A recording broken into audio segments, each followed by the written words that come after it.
Careful 911, where's your emergency? Hi, my name is John Carter. I know that you're not supposed to report a missing person before 24 hours, but my fiance is missing. I can't find her anywhere. Okay, where did you see her last? I saw her at like 12 o'clock last night.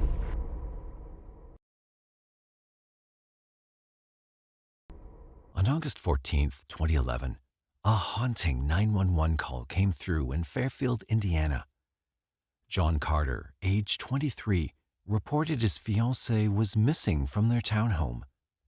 The police sprang into action, but 21-year-old Katelyn Markham was nowhere to be found. Months passed, and just when it seemed all hope was lost, a chilling discovery linked to Katelyn's disappearance emerged. As the shockwaves rippled through the community, an anonymous benefactor stepped forward with a significant donation.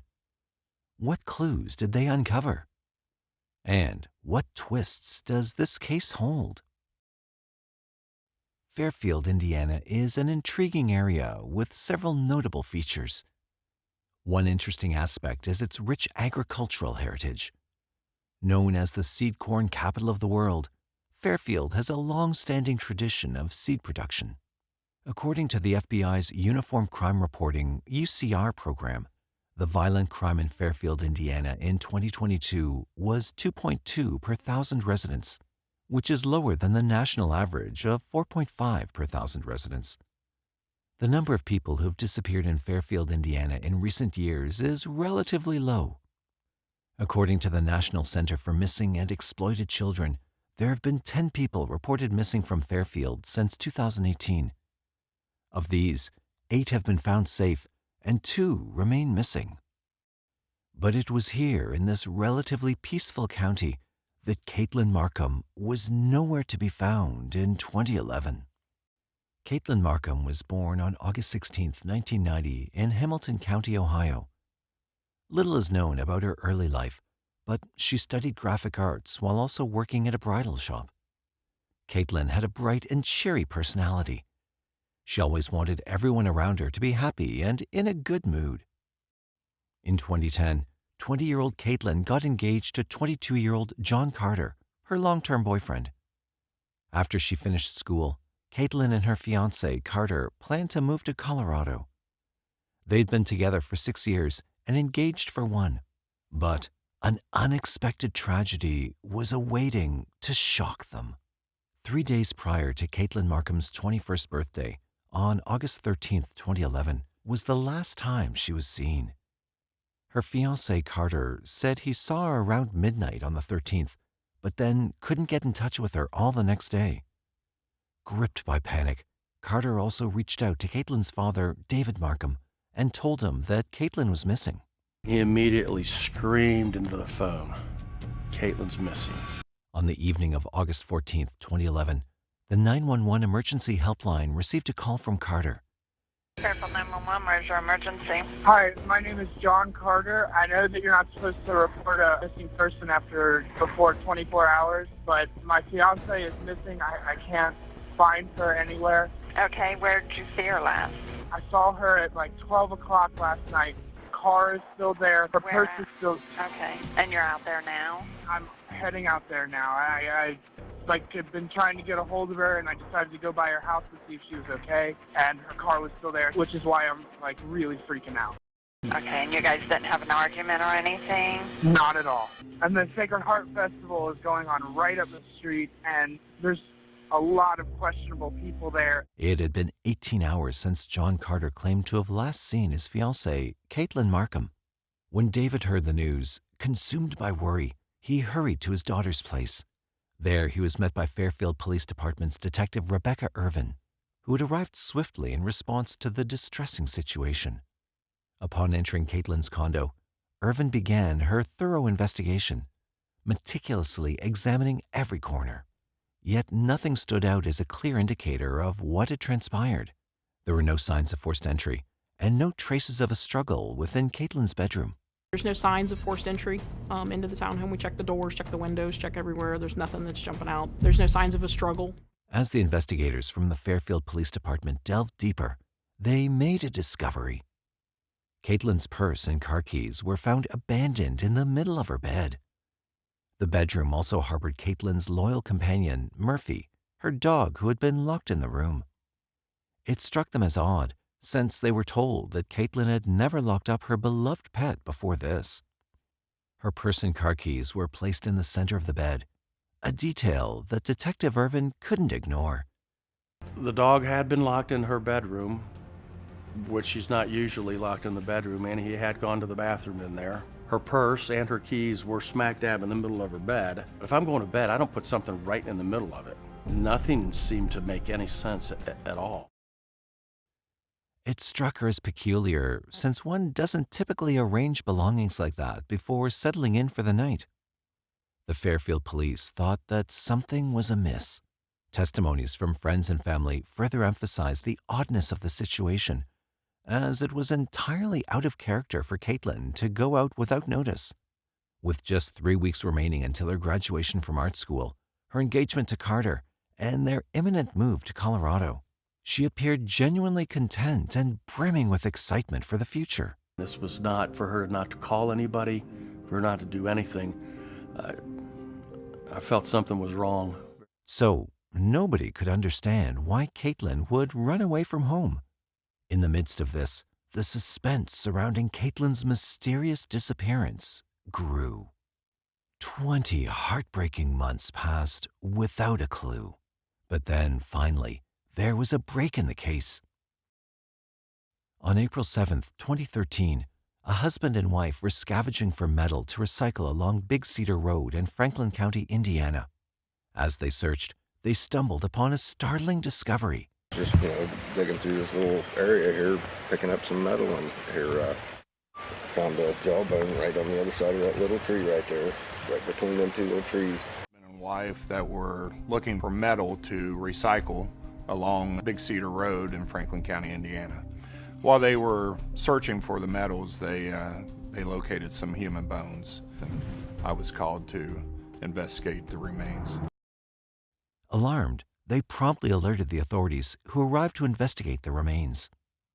The site where the bones were found was in Indiana, nearly 25 miles away from Katelyn's townhome, tucked amidst discarded trash in a not-so-known dumping area.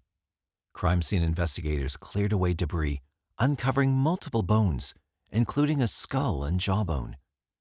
Their attention was drawn to a protruding tooth that caught their eye, an easily recognizable feature. Reacting swiftly, one of the county sheriff's deputies reached for his phone, searching for any missing persons. When we were looking at the skull, we noticed a tooth that was protruding, pretty identifiable. And so one of the county sheriff's deputies, he got on his phone and started looking for anybody that was missing. In a stroke of luck, Katelyn Markham's photo appeared as the first result. Comparing it to her missing report, they couldn't help but notice the striking resemblance, particularly the distinctive protruding tooth. The local forensic anthropologist confirmed the positive identification of the remains as belonging to Katelyn Markham. When we looked at the picture of her missing report, we could almost identify her directly from her teeth. 2 days later, the pastor and detectives solemnly shared the heartbreaking news with Katelyn's father. And a couple of days later, I get a knock on the door from the pastor and the detective, and I knew what they were there to tell me. But how in the world did Katelyn end up dead in a trash heap in Indiana, 25 miles away from her native place? In the small town of Fairfield, Ohio, the residents were desperate for answers regarding the unsolved mysteries surrounding Katelyn's disappearance. 3 years after the death of Kathlyn, in 2014, unexpectedly, an anonymous donor, with no personal connection to the case but a deep desire for justice and solving unresolved puzzles, made a generous donation. This individual, driven by the wish to do something kind before their own passing, provided a substantial sum of money to help with the case. With the infusion of funds, David Markham hired private investigator J. Ryan Green to re-examine the case. He's an individual that wanted to do something nice for somebody before he died, is what he told me. Felt Kathlyn needed an outside investigator to come in and take a fresh look at the case. The donor believed that Kathlyn's situation required an outsider's perspective to shed new light on the matter. Starting afresh, Green began by carefully listening to the 911 call made by John Carter on the night he reported Kathlyn missing. Listening to the call, he learned that Carter had conveyed information that did not sound entirely truthful to the sharpened ears of private investigator Green. Car is still there. The Where purse at? is still... Okay. And you're out there now? I'm heading out there now. I had been trying to get a hold of her, and I decided to go by her house to see if she was okay, and her car was still there, which is why I'm, really freaking out. During the 911 call, Carter informed the operator that Kathlyn's car and purse were present at her home. However, when asked if he was there, he stated that he was on his way. This discrepancy raised a question in Green's mind. How could Carter know about the car and purse if he hadn't arrived at the scene yet? Additionally, Green highlighted that Carter mentioned visiting Kathlyn's house after running an errand before making the 911 call. This sequence of events seemed puzzling. Why would someone prioritize running an errand before expressing panic and seeking immediate help? After this, Green emphasized another portion of the call where Carter said that he and Kathlyn did not have a fight or any argument. Okay, and you guys didn't have an argument or anything? Not at all.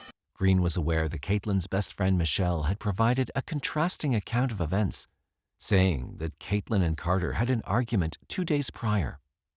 I knew that they were fighting, and when he was on the 911 tape, when he was saying that they hadn't been arguing at all, I'm just like, why would you lie about that part of it? The question arose, why would Carter fabricate that particular detail? The Markham family's attorney, who had prior experience as a firefighter and paramedic, listened to the 911 call and made an observation. Typically, a 911 call serves as an urgent plea for assistance. However, in John Carter's case, it seemed more like an informative report. I have heard my share of 911 calls. I've made 911 calls. And a 911 call is usually a call for help. That's what it is. Call for help.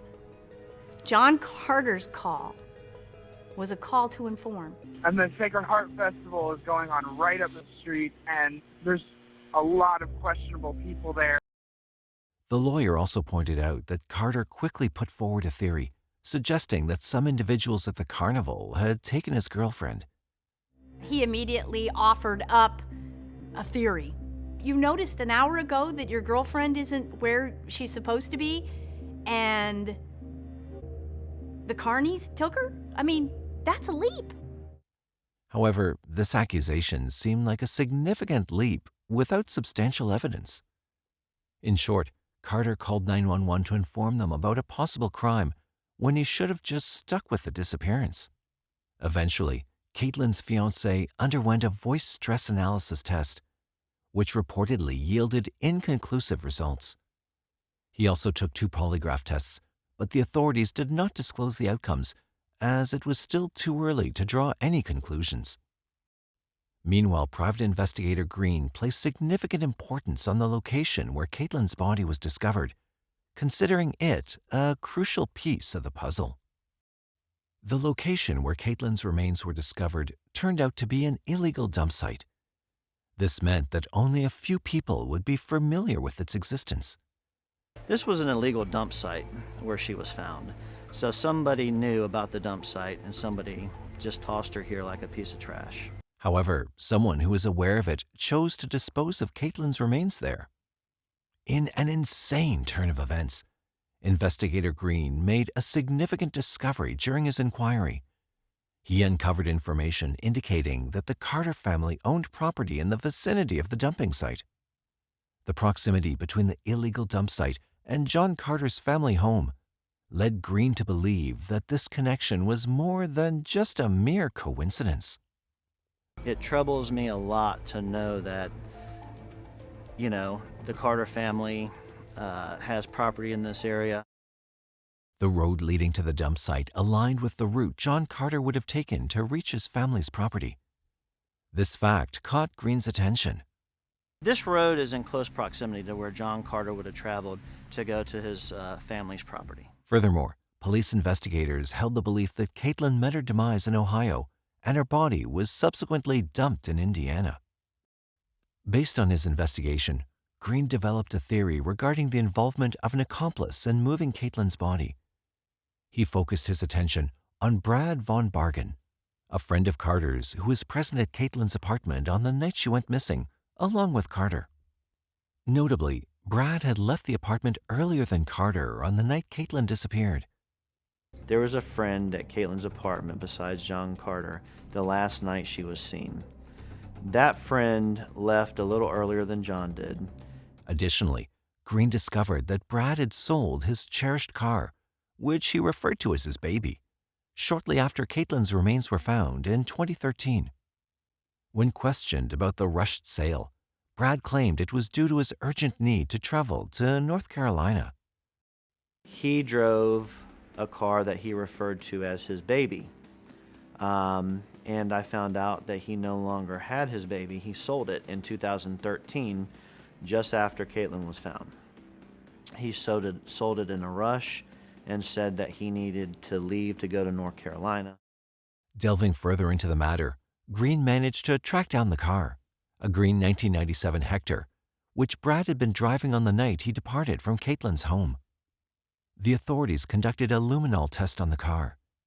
To everyone's surprise, they discovered traces of blood in the trunk area. I had it sent to police as a crime scene. They did a luminol test. There was evidence of blood in the trunk area. This significant finding implicated the man, Brad Von Bargen, whom Green believed was the second-to-last person to have seen Katelyn Markham alive. Unfortunately, this potential breakthrough in the case came too late. The car had been cleaned using shampoos and detergents, which can compromise DNA and blood evidence, as Green pointed out. I obtained a vehicle almost 4 years later. You have extreme cold in Cincinnati, and you have hot weather with the cleaning of the vehicle, shampooing. That messes with DNA. That messes with blood. And so, even after finding blood, the authorities couldn't determine whose blood it was. Despite Green's suspicions, the Fairfield Police Department did not consider Brad to be involved.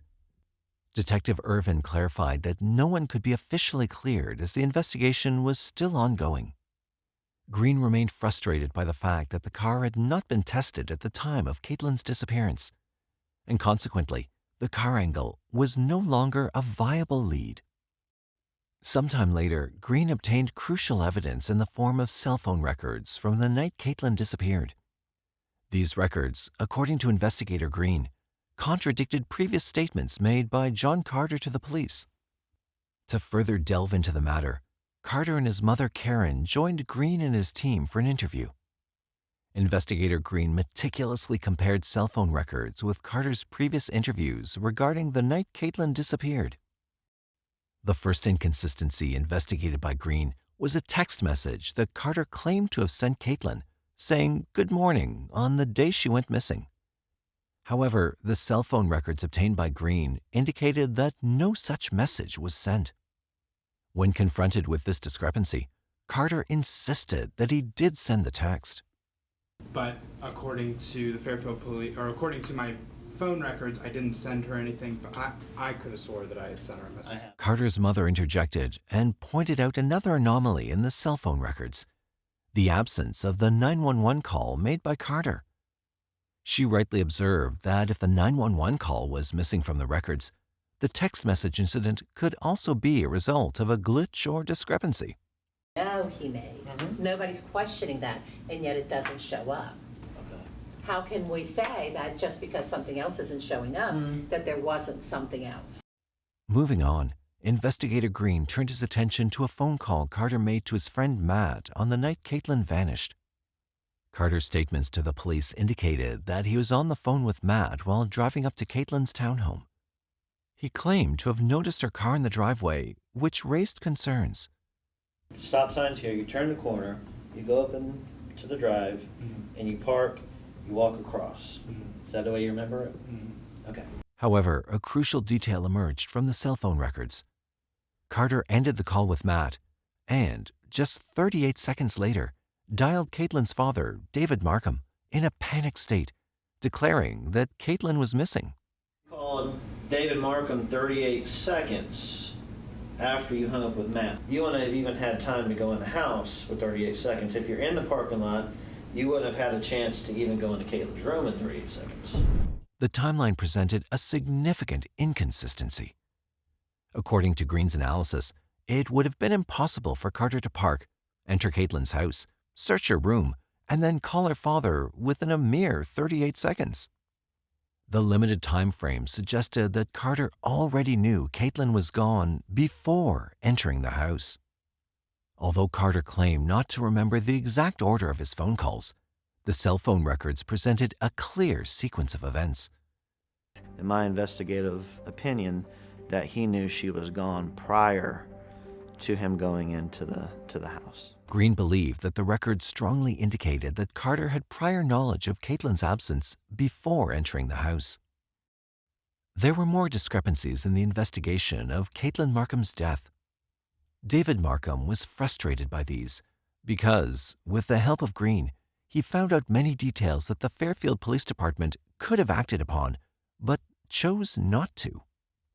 David and Green wondered whether there was a miscommunication with the police department itself.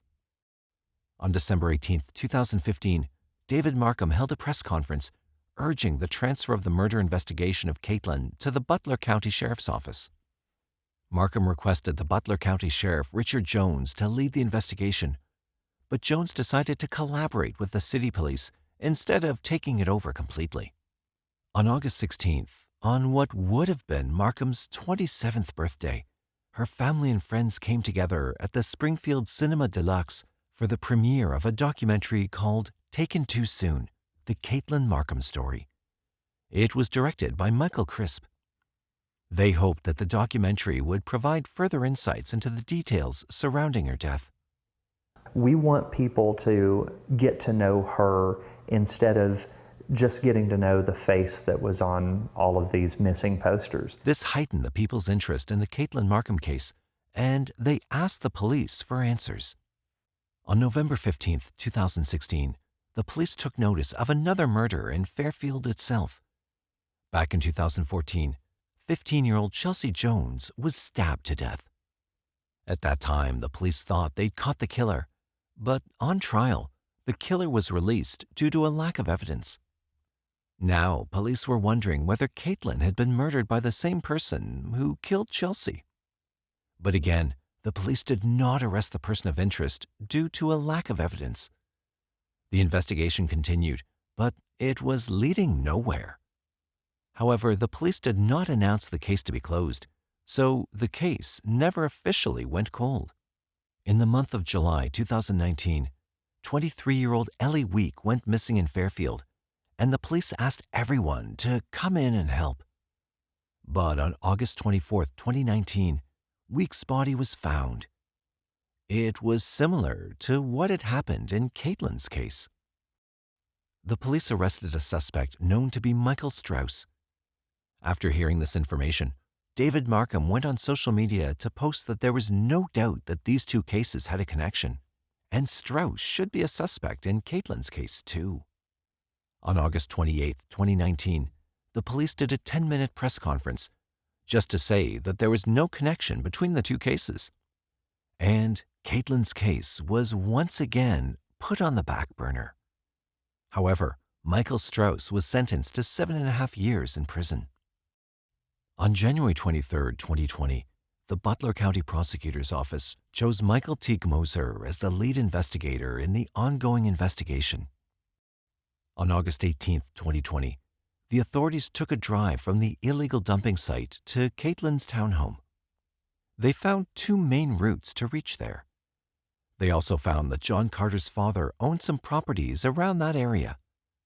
There's a specific site called Kokomo Hill where the Carters owned property.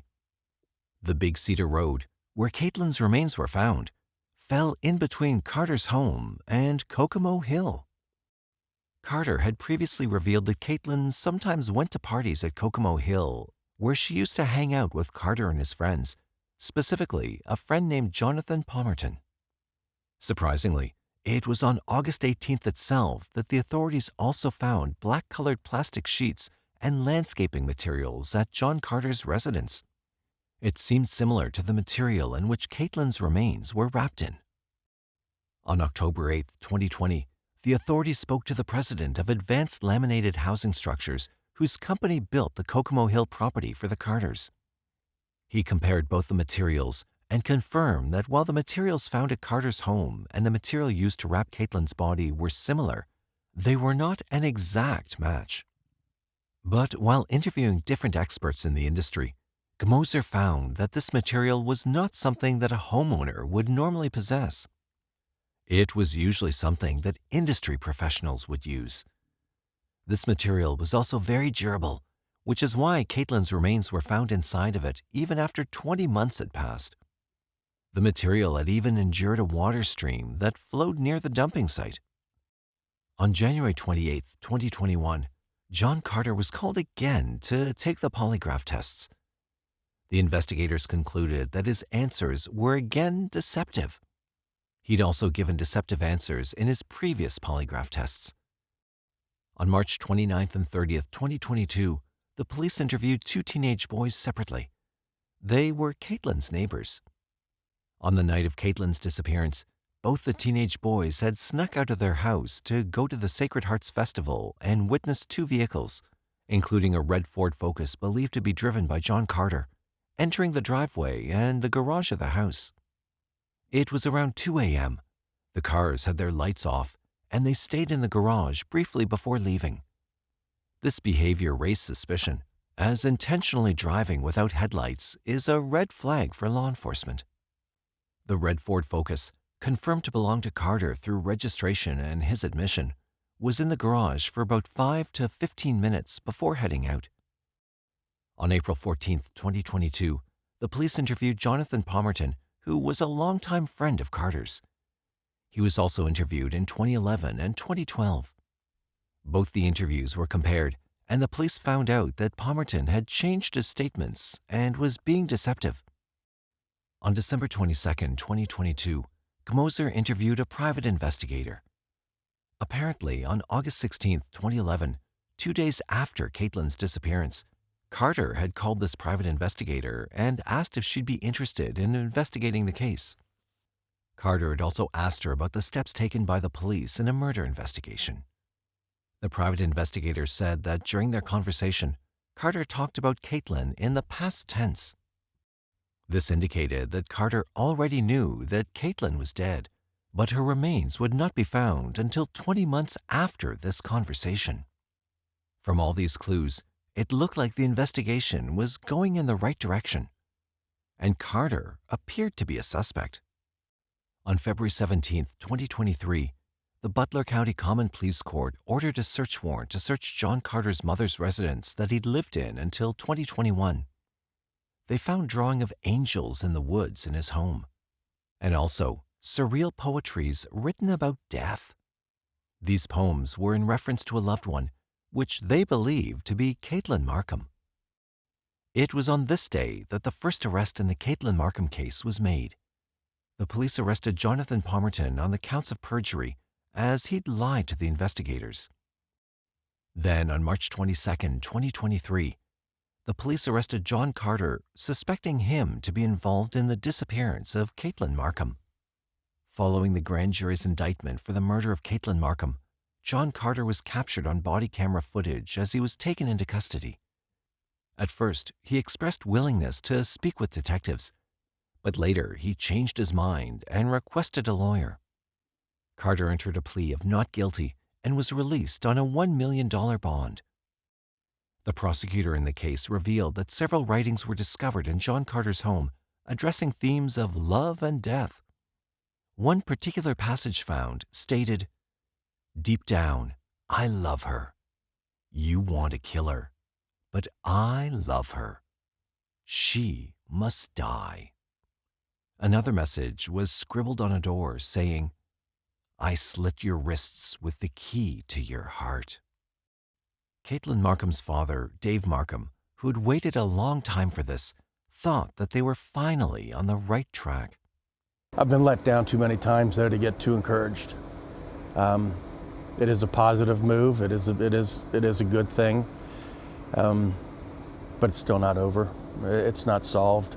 After the news of the arrest, David expressed his feelings about Kathlyn and Carter's relationship. He said that Kathlyn had desired to move to Colorado alone and had been feeling burdened by her partner. He added that she took on all the planning and expenses, while Carter didn't save money or contribute. Frustrated and unhappy, she wanted to end the relationship due to the pain, trouble, and lack of commitment. The search warrant affidavit that was unsealed in late April 2023 revealed a great deal of information surrounding the case.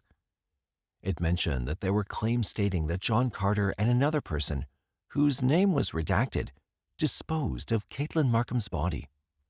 The police were seeking a warrant to search his mother's house for black plastic or construction and landscaping sheeting, which they believed was used to wrap Katelyn's body. While finding such material was not definitive proof, it was significant evidence that aligned with the prosecution's case. However, it was important to consider that individual possession of the material didn't imply guilt in the murder case. When solving cases like this, which had been ongoing for almost 12 years, circumstantial evidence played a crucial role in putting together the puzzle and gaining a clearer understanding of what transpired. The affidavit also revealed that during the police interview conducted on the day Katelyn Markham was reported missing and the following day, police had observed red vertical scratches on John Carter's neck. He attributed them to shaving. However, the police said that it was really unlikely that an electric razor could have caused the scratches, as Carter claimed. In addition to this, friends who were with Carter and Katelyn on the night before she disappeared stated they hadn't seen any scratches on him. Around the time of Katelyn Markham's disappearance, there were plans for her and Carter to move to Colorado, but it was believed that she was becoming less interested in their relationship and that things weren't going well between them. John's mother even offered to co-sign a credit card application for Katelyn if she agreed to take him to Colorado, but it seems she declined and didn't proceed with the application. This information provides insight into the dynamics between Katelyn and John at the time of her disappearance. According to her friends, Katelyn expressed feeling trapped, losing attraction towards John, and being concerned about his drug use and unconventional sexual desires. These details, among others, could help build a strong case against John Carter when he goes to trial. At this stage, John Carter maintains his innocence. He's been released on a $1 million bond, and his trial is scheduled for June 2024. There may be upcoming court appearances for status hearings or related matters. It's not surprising to many that John Carter was later charged with Katelyn's murder, although some people were taken aback. It took 11.5 years for charges to be filed, which is disappointing, as he had the freedom to carry on with his daily life, while Katelyn was denied that opportunity. The evidence against him is substantial, and it's a relief that the suspicions were not unfounded. Do you think that John Carter will be found guilty? Or do you think that pieces of evidence against him are still not substantial enough for sentencing? On September 25, 1994, in the quiet town of Jonesboro, Georgia, Douglas Overstreet, a 37-year-old well-regarded police lieutenant, vanished without a trace after a camping trip, leaving his loved ones and the community in a state of distress. The investigation took a startling twist when an unexpected passerby stumbled upon a lifeless body bearing the chilling signs of a heinous crime near Lake Thurmond. As detectives embarked on their search for answers, they uncovered a web of lies, revealing a disturbing truth. Who was behind the gruesome act? What dark secrets led to this devastating outcome?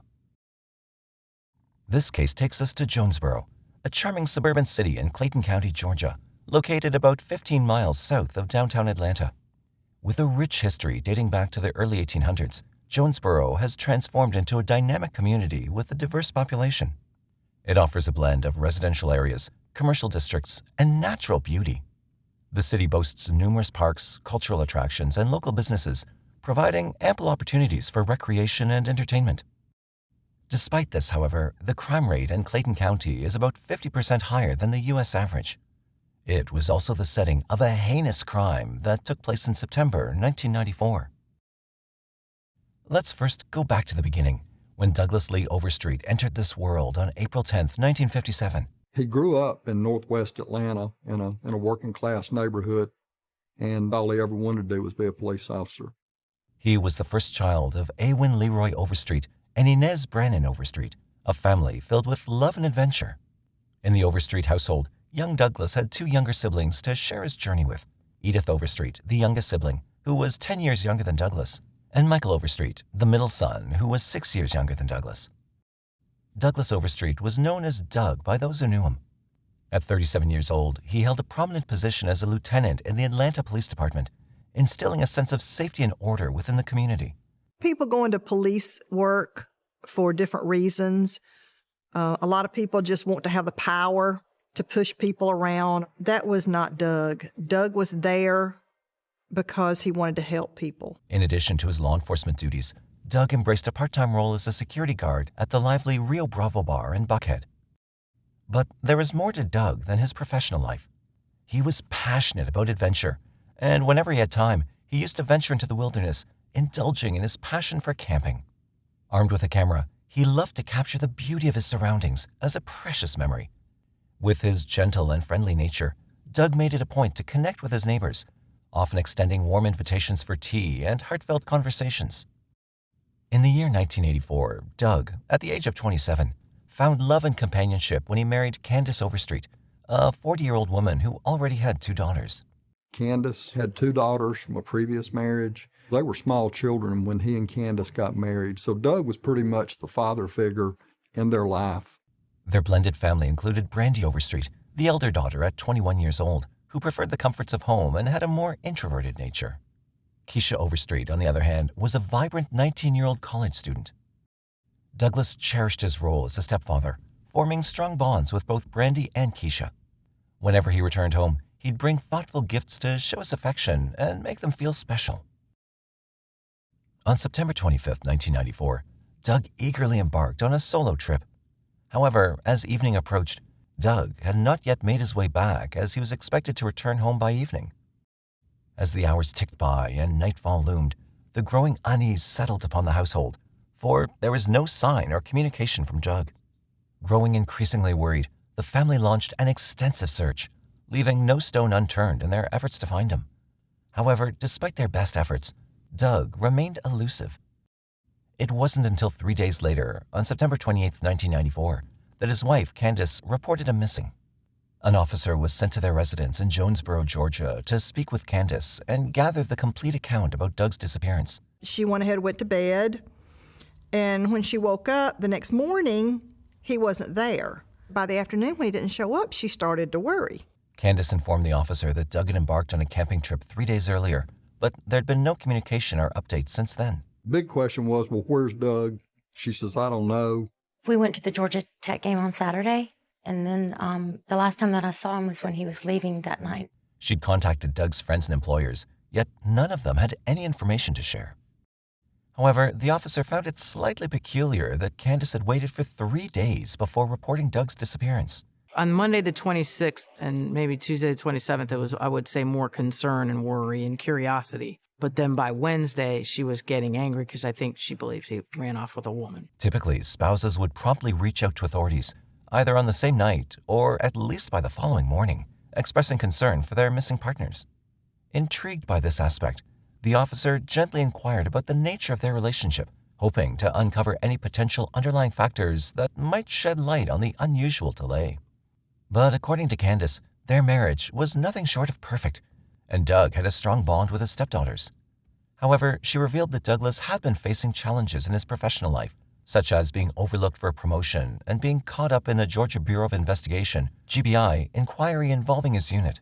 He had been up for a promotion, and I don't think he had gotten the promotion, and he was struggling with whether he should leave the department or stay. Candace expressed her fear that these difficulties might have driven Doug to contemplate taking his own life, leaving investigators with a haunting possibility to consider. I believe some of the officers thought that there was a chance he might have taken his own life. Oh, God, you don't think he would have done something to you? Man, I don't know what to think. Investigators wasted no time in launching their investigation and started with interviewing the neighbors. They were hoping to uncover any hints of unusual activity or a glimpse of something out of the ordinary that they would have noticed on that fateful September day in 1994. There's not a lot that you can do proactively other than posting the lookout of Doug and his vehicle. However, despite their efforts, the neighbors appeared as clueless as the investigators themselves and were unable to shed any light on the mysterious events of that day. The police left no stone unturned in their search for Doug as they meticulously scoured every place he was known to visit and also issued an all-points bulletin for his truck. Given his position as the head of the burglary unit, investigators didn't ignore the possibility that he might have made enemies. However, as they delved into his files and investigated his past, nothing much emerged to indicate that he'd become a target of anyone's revenge. The absence of any glaring clues or motives only deepened the mystery surrounding Doug's disappearance. After 2 days, on September 30th, 1994, Doug's truck was discovered in the long-term parking of the bustling Hartsfield-Jackson Atlanta International Airport. The vehicle of a missing Atlanta police officer was found today in the long-term parking at Hartsfield Airport. The truck was in long-term parking at the Atlanta airport. Atlanta police had found it out there. The authorities promptly photographed the truck at the airport before carefully transporting it to a secure warehouse. I said, they found his truck at the airport. We heard that on the news.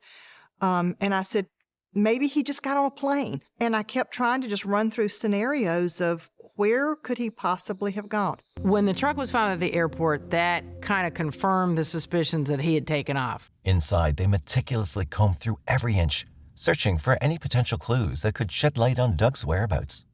As they dusted for fingerprints and examined the vehicle for other evidence, the fingerprints they discovered belonged not to an unknown suspect, but to Doug's own family members. However, the presence of the fingerprints from the family on their house vehicle was not unusual, and they dismissed any possibility of them being involved. At this point, the FBI stepped in to lend their expertise to the case. A detective from the Clayton County Police Department revealed that the involvement of the FBI brought a new level of resources and capabilities to the search for answers. With the discovery of Doug's truck at the airport, law enforcement began considering the possibility that he might have taken a flight, either willingly or under pressure. She follows him all over the top place. She calls him all the time. She shows up at his off-duty work, and that he may have just been fed up and just disappeared. Missing persons cases are difficult in that respect because it can be anything and it could be nothing. On October 1st, 1994, the investigation took another shocking turn when a passerby stumbled upon the lifeless body of a naked man in Lake Thurmond, near the Georgia-South Carolina border. The police reported the grim details of the scene and that the victim had been mercilessly shot. It appeared that the body had been in the water a couple of days. There were 15 gunshot wounds. It wasn't just a killing, it was a very vicious killing. Whoever did this was full of anger. The Atlanta team working on Doug's case swiftly made their way to South Carolina. Using fingerprints, they confirmed the devastating truth. The body belonged to none other than Douglas Overstreet. Detectives began their homicide investigation by focusing on the placement and number of gunshot wounds on Doug's body. It wasn't just your normal person shot 1 or 2 times. This person shot multiple times. It was almost like a angry criminal that he'd put in prison, or maybe a family member of a criminal that he'd put in prison. This isn't just somebody, going off on a lark. This is serious. Surprisingly, it was revealed that at least 4 of the wounds were concentrated near his inner thigh, which hinted towards a deeply personal and potentially sinister motive behind the tragic event. When the police informed Candace about Doug's tragic death, that's when something strange happened. Good afternoon, Mrs. Overstreet. We're here to talk to you about your husband. And we told Candace that we had found Doug. Her facial expressions gradually changed as she seemed nervous, like any of her wrong deeds had finally been caught. She pretended to be distraught and showed signs of being distressed. However, the investigators noticed the sudden change in her expression and started questioning about more information about Doug and his relations. That's when her story started to unravel. Initially, she portrayed their marriage as perfect, but later she changed her tune. She admitted to suspecting Doug of having an affair, implying that their seemingly flawless relationship had hidden cracks. So was there a particular event that led you to believe that Doug might have run off with another woman? These revelations prompted detectives to dig more into this complex web of secrets and into the true nature of Doug and Candace's marriage and its potential relevance to his untimely demise. As the investigation progressed, police discovered some evidence which indicated that Doug might have been involved in a relationship with a woman he met while working at Rio Bravo. But no further information was revealed about the woman by police. Seemed like they knew each other from before, but maybe she recognized him from here. Doug's been working here every Friday and Saturday night for the past 7 years. Doug's co-workers confirmed to investigators that Candace was aware of his social activities, like his networking events, and what he used to do whenever he was out, and to whom he met. He was really one of those guys that probably shouldn't have been a police officer because he never got violent, even in places other officers have said everybody would have reacted violently as a police officer. Always calm, cool, and collected. Just an all-around good man. However, despite pursuing this lead, authorities were unable to identify any new suspects in connection with the case. On October 2, 1994, the medical report from Doug's autopsy was also released. In it, some startling findings emerged, revealing that not one, but 2 different firearms had been used in his shooting. The autopsy report identified the weapons as a 9mm and a 38mm pistol. Police again contacted Candace at her home to see if she could uncover any new insights into the case. To their surprise, Candace revealed that Doug had expensive habits, such as enjoying fine dining experiences and traveling frequently, and had accumulated debt. But she had no knowledge of the source of the loans. His mother would call me. She said, Doug's getting a lot of return checks. You know, you could tell by the envelope what they were, and he would get as many as 6 in one day. Detectives questioned why she hadn't disclosed this crucial information earlier, to which Candace explained that she didn't want to tarnish Doug's reputation by discussing his financial troubles. Investigators even looked into Doug's financial records, hoping to uncover any possible links to his mysterious fate. Doug had borrowed money from friends and not repaid, and his salary was being garnished. According to Frederick, Douglas's friends claimed that he'd borrowed money in order to appease his wife. However, despite all the leads, investigators couldn't establish a direct connection between his financial struggles and his untimely demise. Clear paper trail. Every interaction they ever had with Doug. There's nothing shady about it. Now, it was really frustrating for the investigators to continue their investigation without any definite lead. 3 days after the discovery of Doug's lifeless body, on October 4th, 1994, detectives made a condolence call to Candace. During their conversation, she casually mentioned that she'd be burying Doug's body with his badge, which she'd retrieved from Doug's cupboard. This seemingly casual remark instantly set off alarm bells among the investigators, as police officers rarely leave their homes without their badges. And we are going to bury him with the badge. We were unable to locate any of his belongings, so we don't have his badge. Well, I have his badge. It's right upstairs. Suddenly, all the puzzling pieces of the case started falling into place. The contradictory statements from Candace, the fingerprints found on Doug's vehicle, and her overall suspicious behavior from the start. He would have that. He wouldn't have left that. If you have a badge, you do not leave home without it. The spotlight now turned towards Candace, as the mounting evidence began to point a serious finger in her direction. Without wasting any time, and sought permission from Candace to conduct a thorough search as part of their investigation. Mrs. Overstreet, do you mind if I check out the rest of the house, see if I can find anything that may help with the investigation? Oh, sure. Go ahead. As they stepped into the couple's bedroom, a startling revelation awaited them. It seemed as though Doug's existence had been erased from the room. All his belongings were suspiciously absent. There was no men's clothes, no underwear, no T-shirts. People just don't take their loved ones' clothes, get rid of them that soon after something happens. The investigators' attention then turned to the carpet, which appeared to have been disturbed. It's all really nice and neat, and it's got brand new carpet on the floor. And I step on something. To their surprise, they discovered bloodstains on the exposed subflooring, raising even more troubling questions about the events that had unfolded within those walls. I walked back down the stairs, and I just pulled Captain Reynolds over to the side, and I said, Captain, there's I've found a couple things up here. I think there's something's happened in this house. However, the police left the residence without disclosing their discoveries to Candace and decided to exercise restraint as not to alert her. The next day, on October 5, 1994, they obtained a search warrant. Upon their return, a more detailed examination uncovered substantial and noteworthy bloodstains not only under the carpet, but in the whole house. Obvious tampering had occurred in that bedroom with a new carpet being laid that wasn't tacked to the floor. We tore the carpet up, removed a piece of wood, and saw a large blood pattern. The extent of these stains left no room for doubt. Further, the investigators stumbled upon 2 bullets which were concealed beneath the bedroom flooring, solidifying their evidence that Doug had met a violent end there at the house. By employing luminol, a substance that detects the presence of blood, they made another startling discovery, a lengthy blood trail which was leading from the bedroom to the basement. Their investigation took an even more chilling turn when they examined Candace's van, where they uncovered even more bloodstains suspected to have come from Doug. Based on their investigation, the police concluded that Doug had been shot inside the bedroom and subsequently dragged through the house before being placed into the van. Considering his sizable stature at 220 pounds, it was evident that the task of moving him would have required the involvement of at least 2 individuals.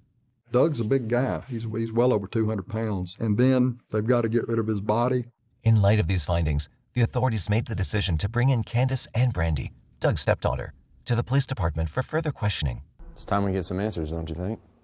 Keisha was not suspected as she was away with her friends on that fateful day, which her friends corroborated. Upon reaching the police station, Candace chose to remain silent and declined to engage with the authorities. I'm pleading the fifth. Really? That's all you have to say? Meanwhile, in a separate room, Brandy was kept unaware of her mother's decision. The police strategically informed Brandy that her mother had confessed to the crime. You interview this defendant and you interview that defendant, and then you learn stuff from this defendant, then you can ask this defendant about, and vice versa. Believing this information to be true, Brandy found herself compelled to share her side of the story with the investigators. She's ready to talk. This is weighing on her. We already know what happened in the house, Brandy. So it's time to come clean, Brandy. According to Brandy, her mother had awoken her in the morning of September 25th, 1994, and revealed that she'd shot Doug during a heated argument. She just laid in the bed and waited, and finally, what seemed like a long time later, her mother came to her door. Brandy, get up. Need you in my room. Shockingly, Candace had even sought Brandy's assistance in moving Doug's lifeless body and driving it to the nearby lake, which was Lake Thurmond. According to investigators, Brandy also revealed a startling confession from Candace. She disclosed that her mother had not only confessed to shooting Doug, but also admitted to using 2 different weapons in the act. In an attempt to dispose of the evidence, Candace had allegedly thrown the guns into a nearby river. She'd go over a bridge and throw one gun in, and they drive a little bit farther, throw the next one in over another bridge into the water. To further complicate matters and mislead the investigators, Candace devised a plan. She drove Doug's truck to the airport, with Brandy following closely behind in her own car. After their return home, they carefully cleaned up all the bloodstains, leaving behind no trace of the gruesome event. Justice finally caught up with Candace Overstreet on December 21, 1994, when she was officially charged with 2 counts of felony murder. The motive behind the shocking crime remained shrouded in mystery, as Candace chose to keep it hidden from the world. However, her daughter Brandy played a crucial role in the case. In exchange for her testimony against her own mother, Brandy was granted immunity, a decision that helped bring closure to the investigation. Even after the final decision, the defense team for Candace Overstreet planned to present a shocking claim that Doug had been assaulting his stepdaughters. However, prosecutors thoroughly investigated these allegations and found no evidence to support such claims. From the very beginning of the investigation and through interviews with the stepdaughters, it was clear that Doug had been a loving and caring father figure. In order to protect Doug's reputation and preserve his memory, the prosecutors made a difficult decision. They allowed Candace to plead guilty to voluntary manslaughter instead. She received a 40-year prison sentence with a scheduled release date in 2034. However, unexpected news broke on December 1, 2020, when it was revealed that Candace had been granted parole. This incident once again captured public interest in 2022 as Investigation Discovery, ID, a renowned true crime network, decided to shine a spotlight on it. This particular case stands out not only for its shocking nature, but also for the unsettling involvement of family members. The recent arrival of an ID production crew in Jonesboro sparked curiosity, indicating that the network is preparing to delve deeper into the details of this tragic incident for an upcoming true crime program. This intriguing true crime story serves as a reminder of the dark secrets that can lurk beneath the surface of seemingly idyllic lives. What are your thoughts on this case? Do you think Candace deserved to be paroled? What could be the possible motive behind killing Doug Overstreet? We'd love to hear from you. If there's a case you'd like us to cover, don't hesitate to drop your recommendations in the comment section below. On June 14, 2021, a courtroom in Los Angeles, California was filled with silence as an elderly defendant was wheeled in on a wheelchair, looking weak and fragile. Despite his frail appearance, the accusations against him were grave. This man was accused of committing horrifying crimes over many years, allegedly murdering multiple people. Prosecutors claimed that his wealth and influential status had allowed him to escape justice for a long time. However, now he was finally facing the charges, even though he was already close to death. It raises an important question. What serious crimes did he commit that led him to face the consequences until his last breath? Robert Durst, a native of New York City, was born on April 12, 1943. Growing up in Scarsdale, he was part of the prominent Durst family, known for their real estate empire. His father, Seymour Durst, was a well-known real estate magnate, and his mother, Bernice Herstein, played a significant role in their family's life. Alongside his three younger siblings, Douglas, Tommy, and Wendy, Robert experienced typical sibling rivalry with Douglas, which led them to attend counseling sessions. Interestingly, a psychiatrist's report of 10-year-old Robert from 1953 mentioned intriguing phrases like personality decomposition and the potential of even schizophrenia, which is a mental disorder characterized by disconnection from reality, including hallucinations, delusions, and disorganized thinking and behavior. Robert attended Scarsdale High School, where he was known to be a loner among his classmates. After graduating, he pursued a bachelor's degree in economics at Lehigh University, where he actively participated in the varsity lacrosse team and served as the business manager for the student newspaper, The Brown and White. In 1965, he completed his undergraduate studies. Following that, he ventured onto a doctoral program at the University of California, Los Angeles, UCLA. During his time there, he met Susan Berman, who happened to be the daughter of a mobster. She was an aspiring writer who quickly became his close friend. However, Robert made the decision to withdraw from the program and return to New York in 1969. In autumn of 1971, Robert Durst crossed paths with Kathleen "Kathy" McCormick, an 18-year-old dental hygienist residing in one of the buildings in New York owned by the Durst organization. They first met when Robert went to collect the rent. Kathy, a recent high school graduate who came from a lower-middle-class modest Irish family on Long Island, had just arrived in New York City. With her sparkling beauty and strong work ethic, Kathy captivated Robert from the start. Despite Robert's reserved demeanor, Kathy found him to be a sweet and sensitive person. In the early 1970s, Robert arrived in Vermont and ventured into the health food business and opened a store called All Good Things in Vermont. Surprisingly, after only 2 dates, Robert invited Kathy to move in with them at his home near the store. A year later, on his 30th birthday on April 12, 1973, the two decided to get married. My very first impression of Kathy and Bobby when I met them was that they were in love. There was no two ways about it. They were in love. Their marriage started off as a loving one. Despite their significant age difference of 10 years and coming from contrasting backgrounds, Robert and Kelly found themselves entangled in a relationship. Robert, accustomed to wealth and privilege, and Kathy, hailing from an Irish Catholic family, seemed to be from two different worlds. However, Kathy was captivated by the allure and lifestyle that came with being associated with the Durst name. In 1973, under pressure from his father, Robert decided to close his health food store and use the money to purchase a cottage near New York City in South Salem. He moved in with Kathy in the house he bought, but that's when their relationship took a noticeable turn. Kathy witnessed a significant change in Robert's behavior as he transformed into a completely different person from the man she'd fallen in love with in Vermont. These experiences with her family were kind of like Bob meets the average American family. Well, more than meat, Bob is forced to spend time with the average American family. Bob is supposed to be polite and cooperative and pleasant and engage in the same conversations that they are, and I just couldn't do that. As we're going back in the car, Kathy is crying and saying, they're all good people. They treated us with utmost respect. You can just put up with it for 2 hours. Did you say I'll try? I wouldn't talk about it. Initially, Robert enjoyed showcasing Kathy at high-profile events and introducing her to his glamorous world. However, over time, Robert's affection towards Kathy grew colder, and she found herself in an increasingly miserable situation. Kathy occasionally hinted at Robert's anger issues to her friends, saying how it started with yelling and eventually escalated to physical abuse. Over time, these hints escalated into unmistakable signs of a profoundly troubled relationship.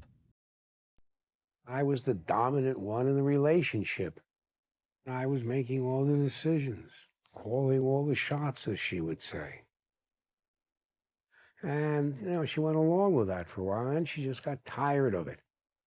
She said she wants her independence. She doesn't want me to be controlling her all the time. Kathy had kept several diaries where she documented the hardships she endured in their marriage. Despite being a wealthy millionaire, Robert was excessively frugal and closely monitored Kathy's spending. People wondered why Kathy, a socialite married to a millionaire, was working so hard to become a doctor in medical school. She jokingly explained that it was her own choice and that she wanted to establish a career for herself. The reality was that becoming a doctor would provide her with financial independence, allowing her to have control over her own money and to spend or save it as needed. As the marriage progressed, Robert delivered a shocking blow to Kathy. He revealed that he had no desire to have children. This revelation left Kathy heartbroken, and she channeled her sadness into her studies. However, their relationship suffered a deep fracture that could never quite heal. In 1976, Kathy found herself pregnant, which triggered Durst's fury. He accused her of intentionally becoming pregnant and demanded that she undergo an abortion. With threats of divorce hanging over her, Kathy reluctantly went through with the procedure. Little did she know that this heartbreaking decision would send her spiraling into a whirlwind of grief and despair. Kathy first started changing from the Kathy I met when I made her get an abortion. February of '76. I found out I was pregnant. We used birth control and had at one time said if I was to become pregnant, I would have an abortion. The reality of the situation, however, was problematic for me. I said, I told you from the beginning I didn't want children. You agreed that we wouldn't have children. Now you're telling me you're pregnant, which, you're in charge of that stuff, not me. And you want to keep the baby. Well, you keep the baby, you're going to get divorced from me. Period. You sound like you were pretty adamant about it. And I was strictly adamant. I just didn't want kids around. I didn't want to raise children. Somehow I thought it would be a jinx. During that time, Kathy made a shocking discovery. She found hidden Polaroid pictures of their medicine cabinets and closets. When confronted, Durst admitted to bringing other women into their home, rearranging things to show that he lived alone, and using the photos to again place the things back where they'd been to cover his tracks. This revelation deepened the rift in their relationship, with Kathy bearing the brunt of the suffering alone. In the early months of 1982, 29-year-old Kathy was near the end of her medical studies at the Albert Einstein College of Medicine, pursuing her dream of becoming a pediatrician. However, this was also a time filled with turmoil and pain. She sought medical attention for the visible bruises on her face and sought treatment at a Bronx hospital. She also revealed to a trusted friend that these injuries were inflicted by Durst, her husband, when she confronted him about his affair with Prudence Farrow, a well-known transcendental meditation guru and the sister of actress Mia Farrow, who inspired the song Dear Prudence. The combination of the demanding pressures of medical school and the constant cycle of physical and emotional abuse took a heavy toll on Kathy. She turned to excessive drinking and drugs as a means of coping with the pain. She barely slept or ate, and her friends noticed that her once vibrant and lively demeanor faded away, leaving her detached and anxious. Kathy finally realized that her marriage was beyond repair and decided to ask Robert for an official divorce in January 1982.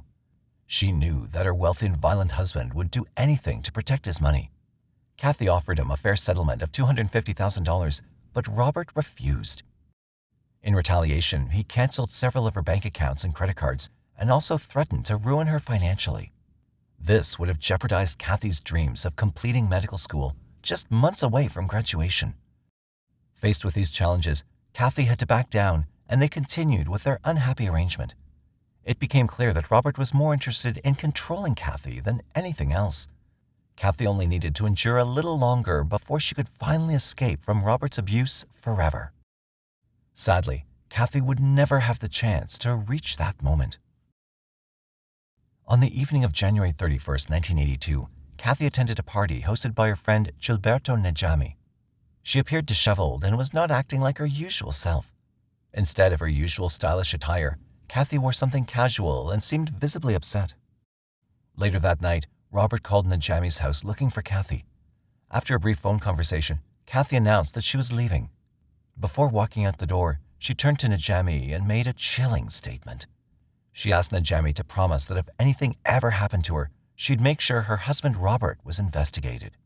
Nejami didn't fully understand the seriousness of Kathy's words at the time, but promised Kathy that her request would be fulfilled. Kathy got into her car and drove away, and it would be the last time Nejami saw her. The next day, on February 1st, 1982, when Kathy failed to meet Nejami at a pub called the Lionsgate in Manhattan as planned, Nejami grew concerned. This was highly unusual behavior for Kathy, so Nejami began reaching out to their mutual friends to see if anyone had heard from her. Nejami also called Robert, but he claimed he hadn't seen Kathy since the night of the party and was trying to contact her himself. After a few days went by without any news from Kathy, on February 5th, 1982, Robert decided to go to the New York Police Department and reported her as missing. Detective Michael Struck was the one who listened to Robert's report and talked to him about it. According to Robert, things got heated between him and Kathy that night on January 31st, 1982, and she insisted on going to their Manhattan apartment instead of staying with them at the house. In a huff, Robert drove her to the Katona train station, where she planned to catch the 9:15 p.m. train to Manhattan. The detectives found it strange that Robert had waited so long before reporting his wife missing. When they questioned him about it, he remained surprisingly calm and explained that Kathy often spent days away from home due to her work and studies at the hospital. He didn't seem bothered at all by her absence. What made things even more peculiar was that he quickly went to the press and offered a reward of $100,000 for any information that could help find Kathy. Later on, he said there was a mistake in the original article and reduced the reward amount to $15,000. Because Robert was well known, both his wife's disappearance and his own actions gained a lot of attention from the media. At this point, Robert's longtime friend, Susan Berman, stepped in and became his unofficial spokesperson. She made statements and answered questions on his behalf. During the initial investigation, both the doorman and the building superintendent at Kathy's apartment on Riverside Drive in Manhattan claimed to have seen Kathy there on February 1st, 1982, the day after she was last seen.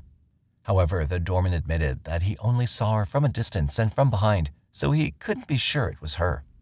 Also, the dean from her college confirmed that on February 1st, 1982, Kathy had called him to inform him she was sick and was having gastric problem, so she wouldn't be able to attend classes for a few days. What made things even more mysterious was that only 3 weeks after Robert reported Kathy missing, the building superintendent discovered her belongings in the building's trash compactor. Kathy's friends couldn't sit still and wait any longer, so they took matters into their own hands. In March 1982, they broke into Kathy and Robert's South Salem home, hoping to find any sign of her or any clue about where she might be. But what they found was shocking. The house was a complete mess, as if it had been turned upside down. Kathy's mail had been torn open, and her belongings were carelessly thrown into the garbage. Her clothes, medical school books, and even her jewelry had been discarded. I went through his garbage, and I found that he was throwing her things out right away. Within 5 weeks at least of her disappearance. He knew she wasn't coming back. As they continued their search, they stumbled upon an itinerary that seemed to be written by Robert himself. This discovery added another layer of intrigue to the already puzzling situation. In the itinerary, Robert provided a detailed account of everything he did on the night Kathy went missing and the following days. A small trash can by the bed. And I went in, picked it out, and there it was. I said, oh boy, that just sent chills down my spine. The handwritten note contains the words town dump, bridge, dig, boat, and what Robert Durst has admitted was his own handwriting. It sounded like a wish list of what you do with a body to me. So what'd you do with this letter once you found it? Gave it to the police. They didn't want it. Didn't want it. They did not want it. The friend shared this information with the lead detective working on the case, who found it unusual because innocent people typically don't feel the need to write down such a precise and minute-by-minute recounting of their activities. While the New York police investigated leads and questioned Robert, it didn't remain unnoticed that higher-ranking officials were not pushing hard to solve the case. The investigation, which had only been going on for a few weeks, had already started to slow down. Usually, high-profile cases like this attract significant attention and pressure on the detectives, but that wasn't happening in this case. It seemed that the Durst family showed little concern about Kathy's disappearance and didn't cooperate with law enforcement. Robert himself refused interviews with the police, polygraph tests, and even answering basic questions, although he did give several interviews to reporters. Initially, Robert appeared to be a concerned and sympathetic husband, but his attitude soon changed to annoyance, and he began to speak negatively about Kathy. He told the press that he thought Kathy had left him and was planning to run away with another man. Unfortunately, there was already limited evidence in Kathy's disappearance, and it seemed like the available evidence was ignored by law enforcement, possibly due to Robert's wealth and influence. As a result, despite the initial attention and urgency, the case quickly went cold, and Kathy's disappearance became just another file in a storage locker for unsolved cases. After Kathy's disappearance, Robert distanced himself from New York and maintained a small circle of friends, primarily including Susan Berman and a few others. Between 1990 and 2000, Robert attempted to start fresh. He sold the house he shared with Kathy in South Salem, and without Kathy's family knowing, he filed for divorce on the grounds of spousal abandonment. Despite being next in line to take over his father's company, his father, Seymour, appointed his younger brother Douglas to the position in 1994. This caused Robert to accuse his brother of stealing the company from him, leading to a rift within the family. In 1999, 17 years after her disappearance, the New York police quietly reopened Kathy's missing persons case after new detectives discovered significant mistakes made during the initial investigation. Their first suspicion was towards Robert. After this, they obtained a search warrant and searched Robert's former South Salem home and the nearby Truesdale Lake. But to their disappointment, they found nothing. It was during this period that Susan Berman, Robert's closest friend, found herself in a difficult financial situation. She was on the verge of being evicted from her home and had no money left. Desperate for help, she tried to reach out to Robert, but couldn't get through to him directly. Instead, she left a voicemail on a phone number he maintained. Several months later, in August 2000, a surprising gift arrived from Robert. He sent her 2 checks, each worth $25,000, which Susan used to pay off her debts. Little did they know, this act of generosity would be the catalyst for a series of unexpected events that were about to unfold. In December 2000, Susan Berman was living by herself in Benedict Canyon, Los Angeles. She worked as a journalist and author and had a fascinating background to share. Susan wrote about her family connections to reputed gangsters, especially her father, David "Davy" Berman, who was a mob boss in Las Vegas. When Susan was only 12, her father died on the operating table. He was in the hospital for routine surgery. And this was a huge blow to Susan, and it really marked her for the rest of her life. Susan and Robert quickly became close friends after meeting as students at UCLA when Susan was 22 years old. They shared a bond through their traumatic experiences. Susan's father died during surgery, and her mother passed away from a drug overdose. Similarly, Robert believed his mother had taken her own life, jumping off the roof of their home. Susan saw Robert as the younger brother she never had and became very protective of him. When Susan got married in 1984, it was Robert who walked her down the aisle. When Kathy went missing, Susan took on the role of Robert's unofficial spokesperson, relaying his statements to the public. She also served as his alibi for the night Kathy disappeared.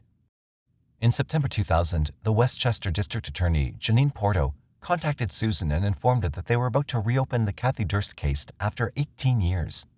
Knowing Susan's close friendship with Robert and her role as his alibi during Kathy's disappearance, the district attorney believed she might be withholding crucial information that could help solve the case.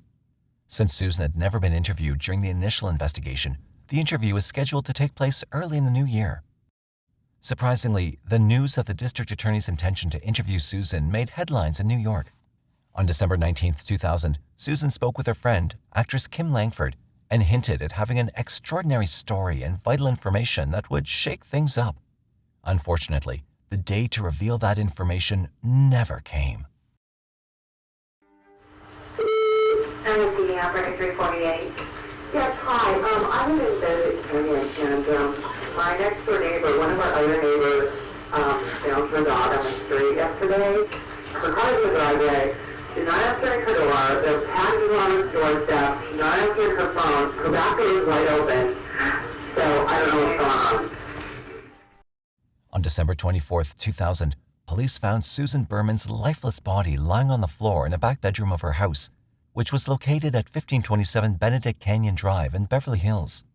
She'd been shot at close range with a single 9mm bullet hitting the back of her head, suggesting an execution-style killing. The police initially suspected that Susan's loose association with organized crime, given her father's notorious reputation as a mobster, may have played a role in her murder. Susan had openly discussed her family ties and even started writing about them, which may have drawn unwanted attention from certain individuals. The manner of her death, resembling a mafia-style execution with a single shot to the back of the head, seemed to support this theory. However, just a few days into the investigation, this theory was discarded as the Beverly Hills Police Department received an anonymous letter.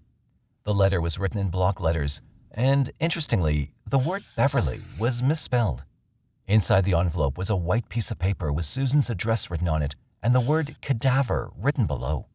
What puzzled the investigators was that the letter had been sent on December 23, 2000, before the news of Susan's murder became public. This was unusual because a mobster would not typically send a letter to the police revealing the location of a body. It suggested that the person responsible for her death may have had a connection to her and cared enough to ensure her body was not left undiscovered and decomposed. Despite thorough examination, no fingerprints or saliva were found on the letter. Nonetheless, the act of sending the letter strongly suggested that the crime was not related to organized crime. That's when Susan's friend Linda Ops came forward and revealed that Susan had a close relationship with Robert Durst. It was also discovered that Susan was scheduled to have an interview with District Attorney Janine Pirro regarding the disappearance of Robert's wife, Kathy, in the new year. The police found it strange that Susan was murdered just before the interview, raising suspicions about the timing and possible connections between the two events. They wondered if Susan possessed information that could have unveiled hidden mysteries. The police delved deeper into Robert Durst's activities and discovered something suspicious. They learned that he'd been in California on December 19, 2000, and had departed on a late-night flight from San Francisco to New York on December 23, 2000, the day before Susan's body was discovered. This raised questions about why he was in San Francisco. Determined to uncover the truth, the police contacted Robert Durst for an interview. Initially, he refused to give any statements, but eventually, he had no choice but to agree. The police asked him about his travels, his connection to Susan's murder, and listened to his side of the story in their pursuit of the real truth. We know that you flew out here, San Francisco, on December 19th. I think, Bob, that you drove down to Los Angeles. Killed Susan? I do. Drove back? You know, you don't take red-eye flights very often. Did you know that? Very infrequently. And usually you don't buy your tickets right at the counter. Would you agree? Usually I make reservations. Right. On December 23rd, you end up buying that ticket at 10 at night at the counter in San Francisco. Just doesn't make sense. Yeah, I hear you. I'm just not going to be able to answer that because I just don't. Okay. Hard to explain. Unusual. Despite the interview with Robert Durst, the police were unable to gather enough solid evidence to connect him to Susan's murder. Robert didn't provide any information during the interview that could lead the police to solve the case. Without concrete proof, the authorities had no choice but to release Robert Durst.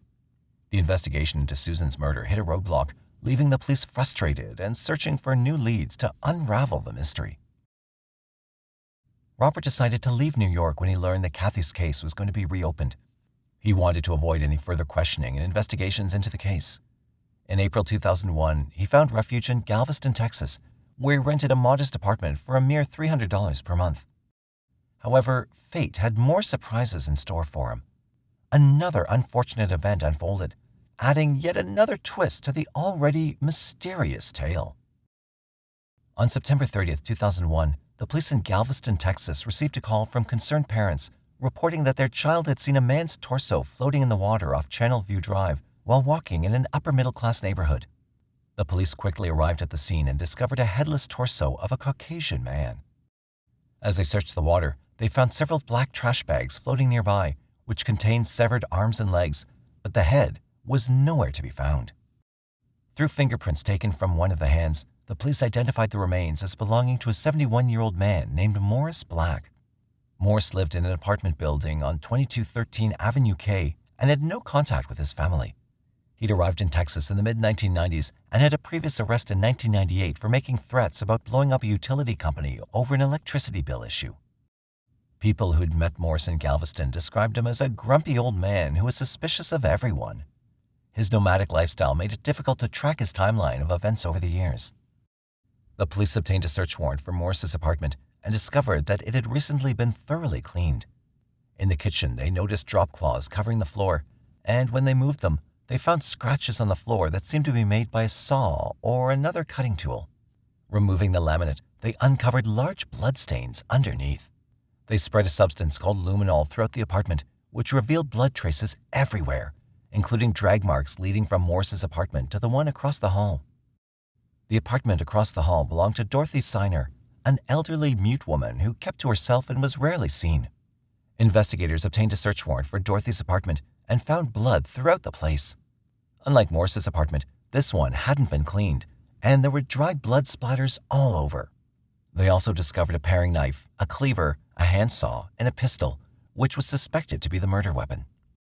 One of the bags recovered from the bay was empty and had a large rip, leading officers to believe that it might have contained Morris's missing head, as it was the only body part still unaccounted for.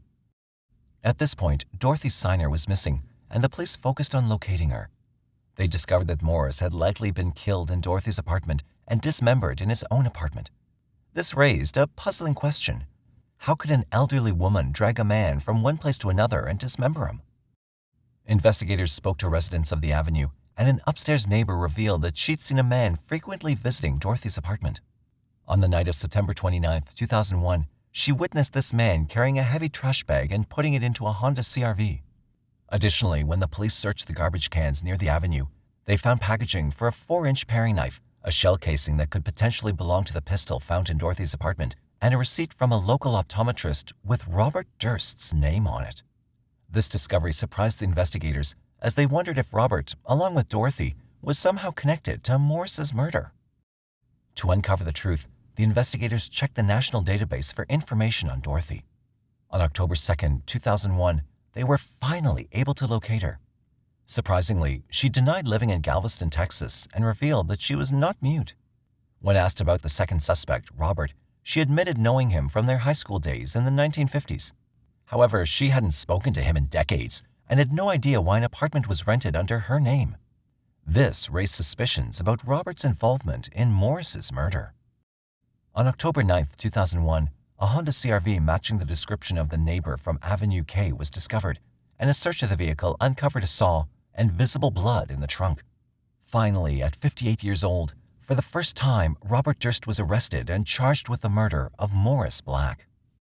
It was then revealed that to hide his true identity, he assumed the persona of Dorothy Signer and pretended to be a mute woman, using the name he borrowed from his former high school friend. During his time in Galveston, he was spotted wearing women's wigs and frequently visiting the library to search for articles about himself.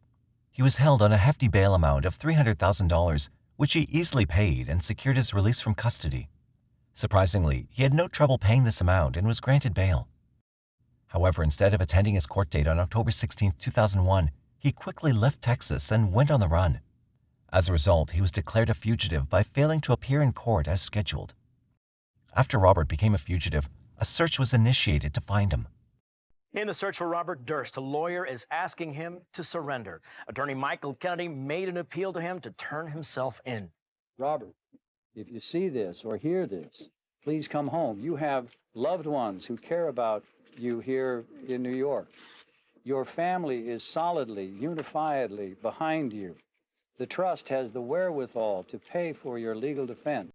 On November 30th, 2001, he was caught shoplifting at a Wegmans grocery store in Pennsylvania. When the police searched his vehicle, they discovered over $13,000 in cash, including nearly $600 in his pocket. They also found marijuana and a handgun. As a result, Robert faced charges for possessing the firearm and the shoplifting incident. He was extradited back to Texas to face more serious charges, and this time he was held in custody without the option for bail. In January 2002, Robert Durst returned to Texas to face trial for the murder of Morris Black. During his testimony, Robert claimed that on September 28, 2001, he arrived home to find Morris in his apartment, visibly angry. Even though Morris had a key to the apartment, Robert was not expecting him.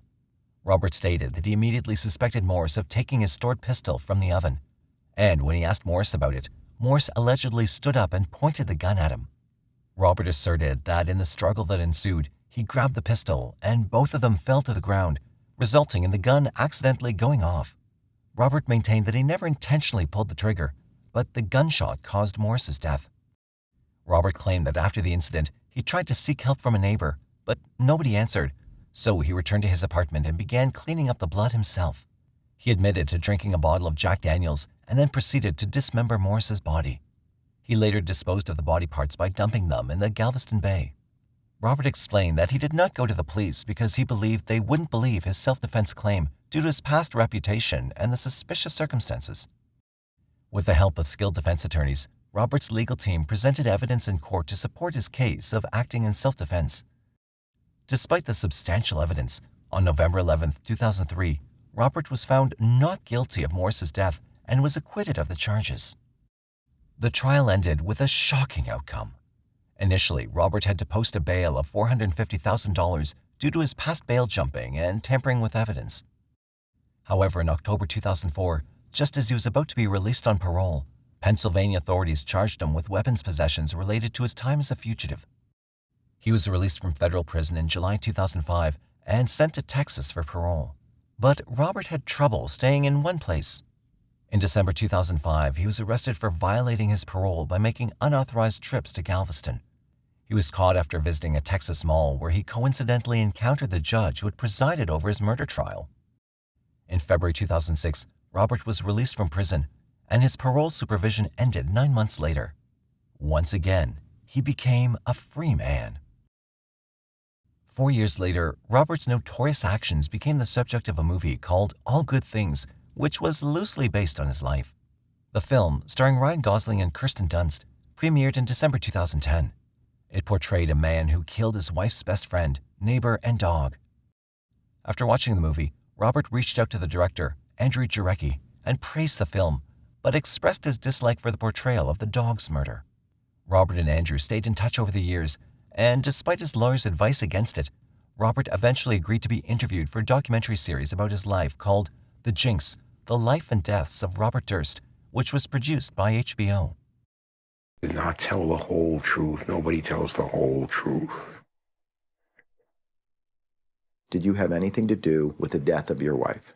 I don't know that she's dead. Do you think that it's possible that she's alive now? It's possible. Not likely.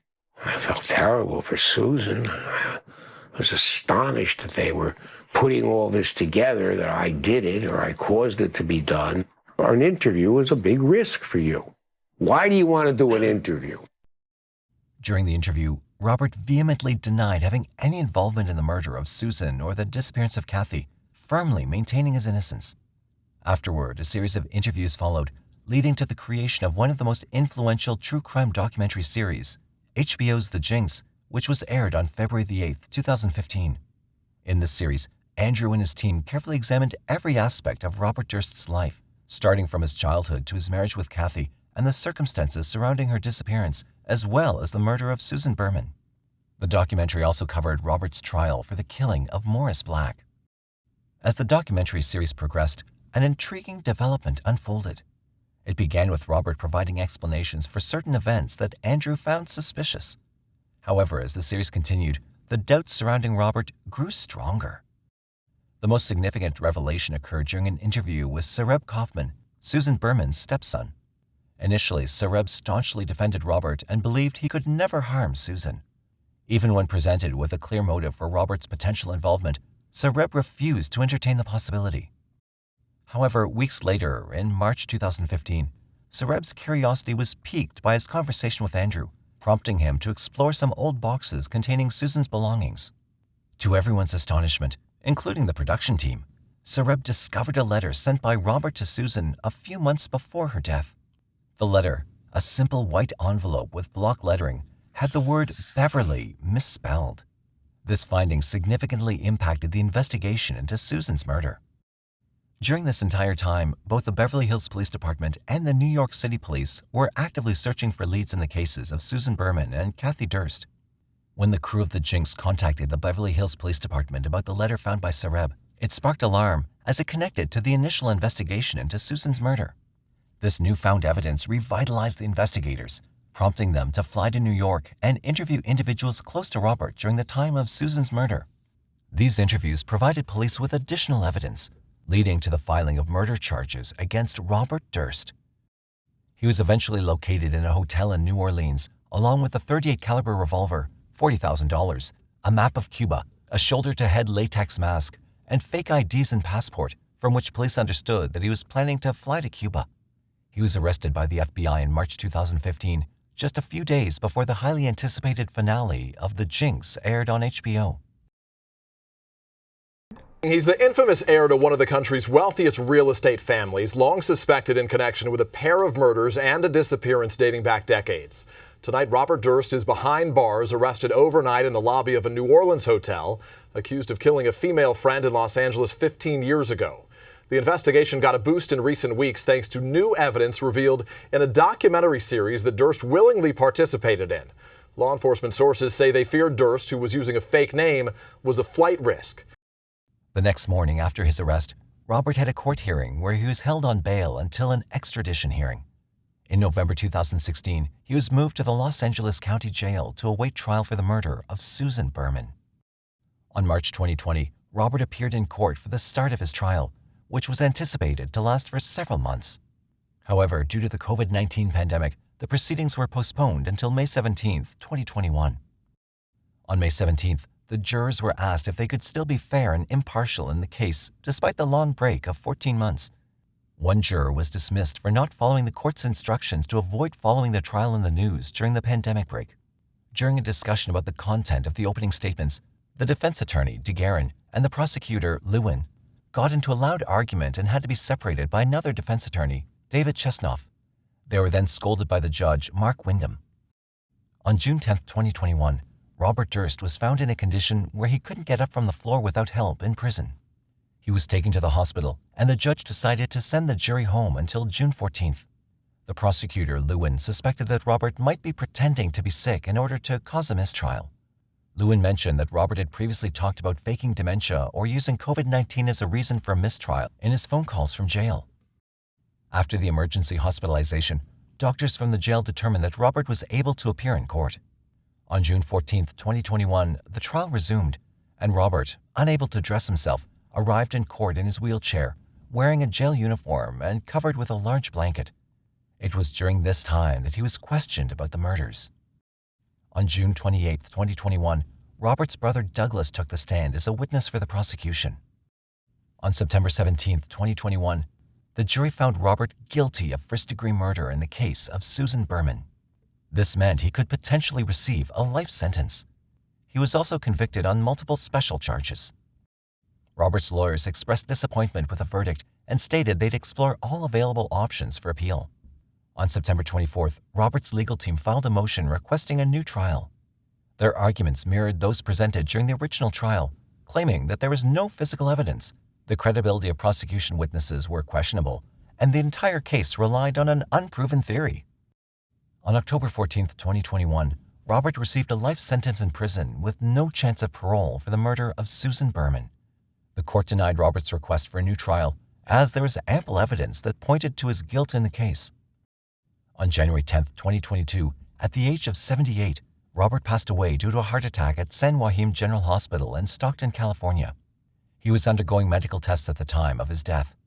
Robert was still under the custody of the California Department of Corrections and Rehabilitation when he died. It's frustrating to know that Robert Durst lived a long life, reaching the age of 78. That's much longer than two of his victims, which is a heartbreaking thought. John Lewin, the prosecutor in Durst's trial, expressed his thoughts on the matter, saying that Durst remained hostile, unrepentant, and without remorse until the very end. It's a reminder of the pain and suffering his victims endured. His thoughts and sympathies lie with Robert's victims.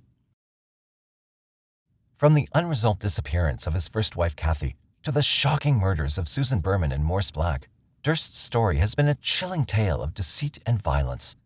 What are your thoughts on this case? Do you think Robert was really responsible for all the murders? Did he do it all on purpose? We'd love to hear from you. If there's a case you'd like us to cover, don't hesitate to drop your recommendations in the comment section below. January 4th, 1964 was a Saturday, and 19-year-old Mary Sullivan was busy settling into her new apartment and still adjusting to Boston's lifestyle. She'd recently moved to the big city from her hometown of Cape Cod to pursue a college degree. But by the evening of that very same Saturday, something awful happened. However, it wasn't until dinner time when Mary's roommates returned from work and walked into her room only to find her cold, lifeless body. Who could have killed a kind-hearted girl like Mary? Was it done by someone Mary already knew? Or was there a killer on the loose? Boston, officially the City of Boston, is the capital and largest city of the Commonwealth of Massachusetts and the cultural and financial center of the New England region of the northeastern United States. Boston is best known for its famous baked beans, Fenway Park, and the Boston Marathon. But this magnanimous city has its disadvantages as well. The violent crime rate in Boston is nearly double the national violent crime rate. People in Boston have a 1 out of 153 chance of becoming a victim of crime. While a majority of people stay alert and prepared in case of a mishap, that wasn't the case back in the 1960s. On January 4th, 1964, Mary Sullivan met her gruesome end in the very same city of Boston. Mary Ann Sullivan was born on January 11th, 1944, in a village called Hyannis in Barnstable County, Massachusetts, USA.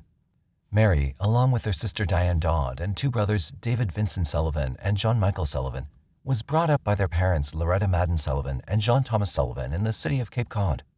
During her teens, she was known to have an easygoing, sweet nature that was familiar to her friends and family. When Mary was a 19-year-old, she had already moved to Boston, Suffolk County, Massachusetts, to pursue a career in an education. She got an apartment at Charles Street, Beacon Hill, with two roommates and was looking to work towards a college degree. But she was clueless about an awful tragedy she was about to become the victim of. It was on January 4th, 1964. Just a little after sundown, when the skies were turning darker by the minute, Mary's roommates returned home from Filene's, their workplace. As they walked into the apartment, they saw Mary asleep on her bed and decided to let her sleep. But little did they know, a horrendous crime that would soon become the talk of the town had taken place in their very own apartment. They completed their usual household chores and then went on to prepare dinner. Thinking that Mary might be hungry as well, they tried to wake her up. It was then that they realized that Mary had been lying lifeless in her bed all this time. What followed were shrilling screams of Mary's roommates trying to absorb what they had just witnessed. A motorcycle officer responded to those screams coming from the apartment and walked in. He found Mary's dead body with a dark-colored nylon stocking and two scarves around her neck. Her body was also covered in a maroon blanket. Senior authorities were informed, and as they arrived, an investigation was launched. After an autopsy, they found a foreign bodily fluid in Mary's body and on the maroon blanket. The autopsy report concluded that Mary had been assaulted and strangled to death. As forensic technology wasn't as advanced as it is today, the detectives preserved the foreign bodily fluid found in Mary's body as evidence for future use. Mary was only a few days shy from turning 20 when her chance at life was snatched away from her. The Boston Police Department geared up to get their hands on the killer. The original investigators had identified 2 possible suspects in the case, both of whom had access to Mary's apartment. The suspects were Mary's ex-boyfriend and one of her roommate's boyfriend. An important piece of evidence that connected the ex-boyfriend to the case was an ascot that was found cut up in the toilet. Mary had bought her ex-boyfriend ascots as presents. At the time, Mary's sister, Diane Dodd, believed that the ex-boyfriend was abusive towards Mary and that there was a high chance that he'd killed her. When the detectives questioned the people in and around the area where the crime took place, an eyewitness stepped up with some information about Mary. He claimed that he'd seen a man matching the description of her roommate's boyfriend in her apartment on the day she was killed. The day before the murder took place, Mary's roommate had spent the entire day with that boyfriend. It also turned out that a key to Mary's apartment had gone missing, and her roommate's boyfriend was accused of taking possession of it secretly. Things weren't looking good for Mary's ex-boyfriend and her roommate's boyfriend at the time. The investigation only led the detectives to believe that either one or both of them were involved in Mary's merciless murder. With years of professional experience in the field, the detectives had observed that in homicide cases like Mary's, the killer was often someone the victim already knew. And with that theory in their minds, the police were sure that Mary's case was solvable and they'd soon have their hands on the killer. The evidence against Mary's ex-boyfriend and the roommate's boyfriend was strong enough to make the detectives believe that at least one or both of them had murdered Mary. They were put under a microscope and were being tailed by the police at all times. The detectives were hopeful that sooner or later the boys would make a mistake and lead them to a clue. The detectives dedicated long hours to each passing day, but found nothing that could crack Mary's case. Even after being watched very closely, neither Mary's ex-boyfriend nor her roommate's boyfriend made any suspicious move. The detectives wondered whether these boys were outsmarting them or if they were actually innocent. But based on the facts that both of them had easy access to Mary's apartment and how convenient it would have been for them to murder Mary and escape without being suspected of anything, the police refrained from clearing them of suspicion. After days of not finding anything that could link either of them to Mary's murder, the detectives decided to take a crucial step. To know for sure if the roommate's boyfriend was involved in Mary's murder or not, he was made to take a polygraph test. However, its results were kept undisclosed and were never released to the general public. Eventually, when the police could find no evidence against them, the investigation into Mary's ex-boyfriend and the roommate's boyfriend stopped, and both were let off the hook. But Mary's family was still convinced that the person who killed her was someone she knew. In the next few days, Mary was buried at St. Francis Xavier Cemetery, Centerville, Barnstable County, Massachusetts, USA. A crowd of Mary's loved ones gathered as they mourned her sudden departure. The investigation into Mary's case was barely progressing, and a string of killings that had been going on around Boston terrorized the whole country and took up most of the police department's attention. From the early 1960s, multiple women across Massachusetts had become the target of a serial killer who was still on the loose. He'd first assault his victims and then strangle them till their last breath. Some called him the Mad Strangler, while most referred to him as the Boston Strangler, because all the victims were killed either in or around Boston. But after Mary's murder, those assaults and killings halted. The people thought that it was finally all over. But by then, the Boston Strangler had already killed 13 women between June 14, 1962 and January 4, 1964. The ages of the women killed ranged from 19 to 85. Most of them were single and had been assaulted, but all of them had been killed in their apartments and were strangled with some form of ligature that the killer found at the scene. The victims resided in the Back Bay, Beacon Hill, Brighton, Dorchester, Fenway, the South End, Cambridge, Lawrence, Lynn, and Salem, which were all in and around Boston. The police departments of the targeted areas were on alert at all times. Many residents purchased tear gas and new locks and deadbolts for their doors. Some women even moved out of the area. Police said the serial killer, notoriously known as the Boston Strangler, was a man who would dupe his way into the homes of trusting, unsuspecting women, only to kill them once they let him inside. Initially, the police and the public were convinced that all the murders were the actions of one person. However, that theory was later put into doubt. With no sign of forced entry into their homes, the women were assumed to have let their killer in, either because they knew him or because they believed him to be an apartment maintenance man, a delivery man, or some other serviceman. Even though the murders had stopped, the police didn't stop their search for the Boston Strangler. After his first assault and murder of a woman named Anna Slezers, a 55-year-old woman from Gainsborough Street, Boston, the attacks continued despite extensive media publicity. The case baffled the 5 separate district attorneys' offices investigating the murders because of the spread-out locations of the victims. But about 8 months after Mary's murder, on October 27, 1964, the police got a lead in the Boston Strangler killings. A woman reported that a stranger entered her home posing as a detective and then forcefully tied her to her bed. After that, he assaulted her and suddenly left. Before leaving, he apologized to the woman for what he did to her. The woman sat down with the detectives and gave a description of the man who had attacked her. This helped the police come up with a rough sketch of the man. The sketch was published in multiple newspapers and hung up in public areas. Soon, many women found the face in the sketch familiar and identified him as the man who had assaulted them. An extensive search for the man guided the detectives to a 33-year-old man named Albert Henry DeSalvo. As many women had confirmed that this man was their assailant, he was arrested. Albert Henry DeSalvo was born on September 3, 1931, in Chelsea, Suffolk County, Massachusetts. His father, Frank DeSalvo, a plumber, and mother, Charlotte Irene Roberts Canosian, then DeSalvo, parented a total of 6 children. Albert's siblings were named Joseph Frank, Dorothy May, Richard Edward, Frank Jr., and Charlotte Irene DeSalvo. Albert grew up in an unpleasant environment at home, as his father used to abuse Charlotte, Albert's mother, habitually. He was jailed twice for mistreating his family before Charlotte finally divorced him in 1944. Frank then married a woman named Mary Morrill, and Charlotte married a man named Vasken Paul Canosian. As a young teenager, Albert turned out to be a notorious one and was arrested for breaking and entering homes to steal multiple times. At the age of just 17, he joined the army. Albert was stationed in Germany, where he met a German girl named Irmgard Beck and married her in 1953 in Frankfurt, Germany. He went on to have 2 children with Irmgard, a daughter named Judy and a son named Michael. Judy was born handicapped, while Michael was a healthy child.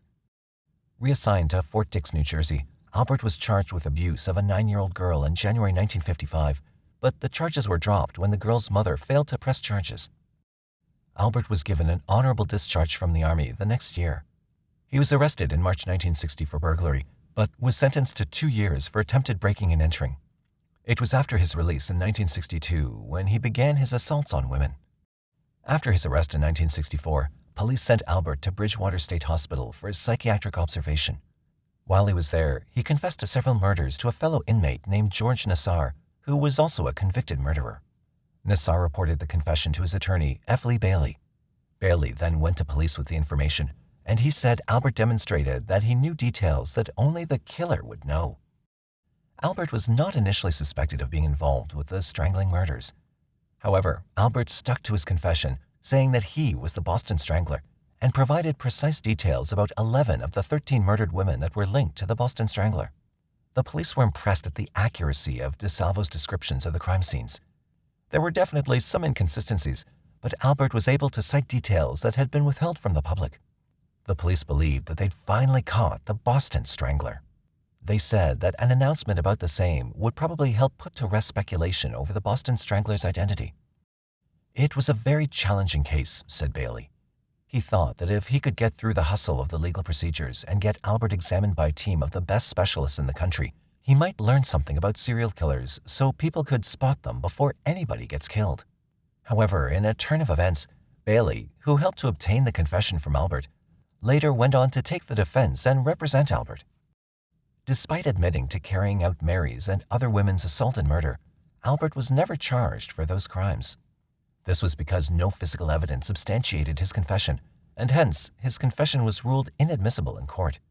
However, Albert was sentenced to life in prison on unrelated charges involving armed robberies and other assaults.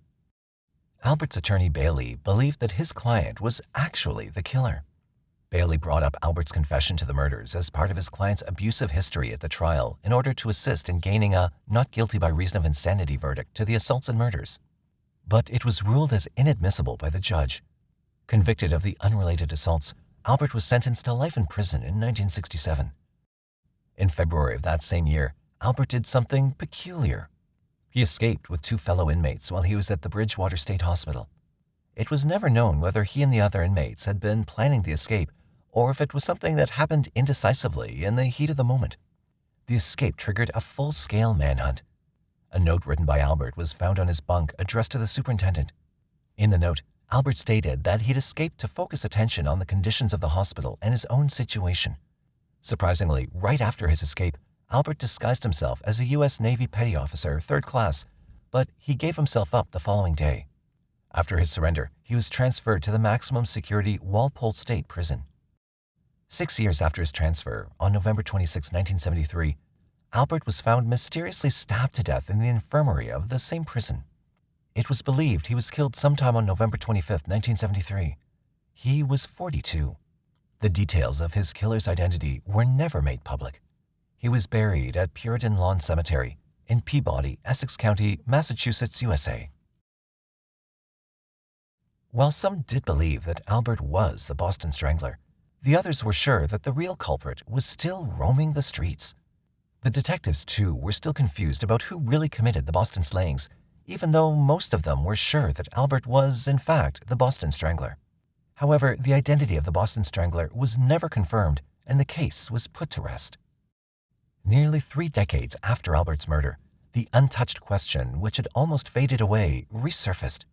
In 2000, at the request of Albert and Mary's families, Massachusetts Attorney General Thomas Riley began reinvestigating Mary's murder.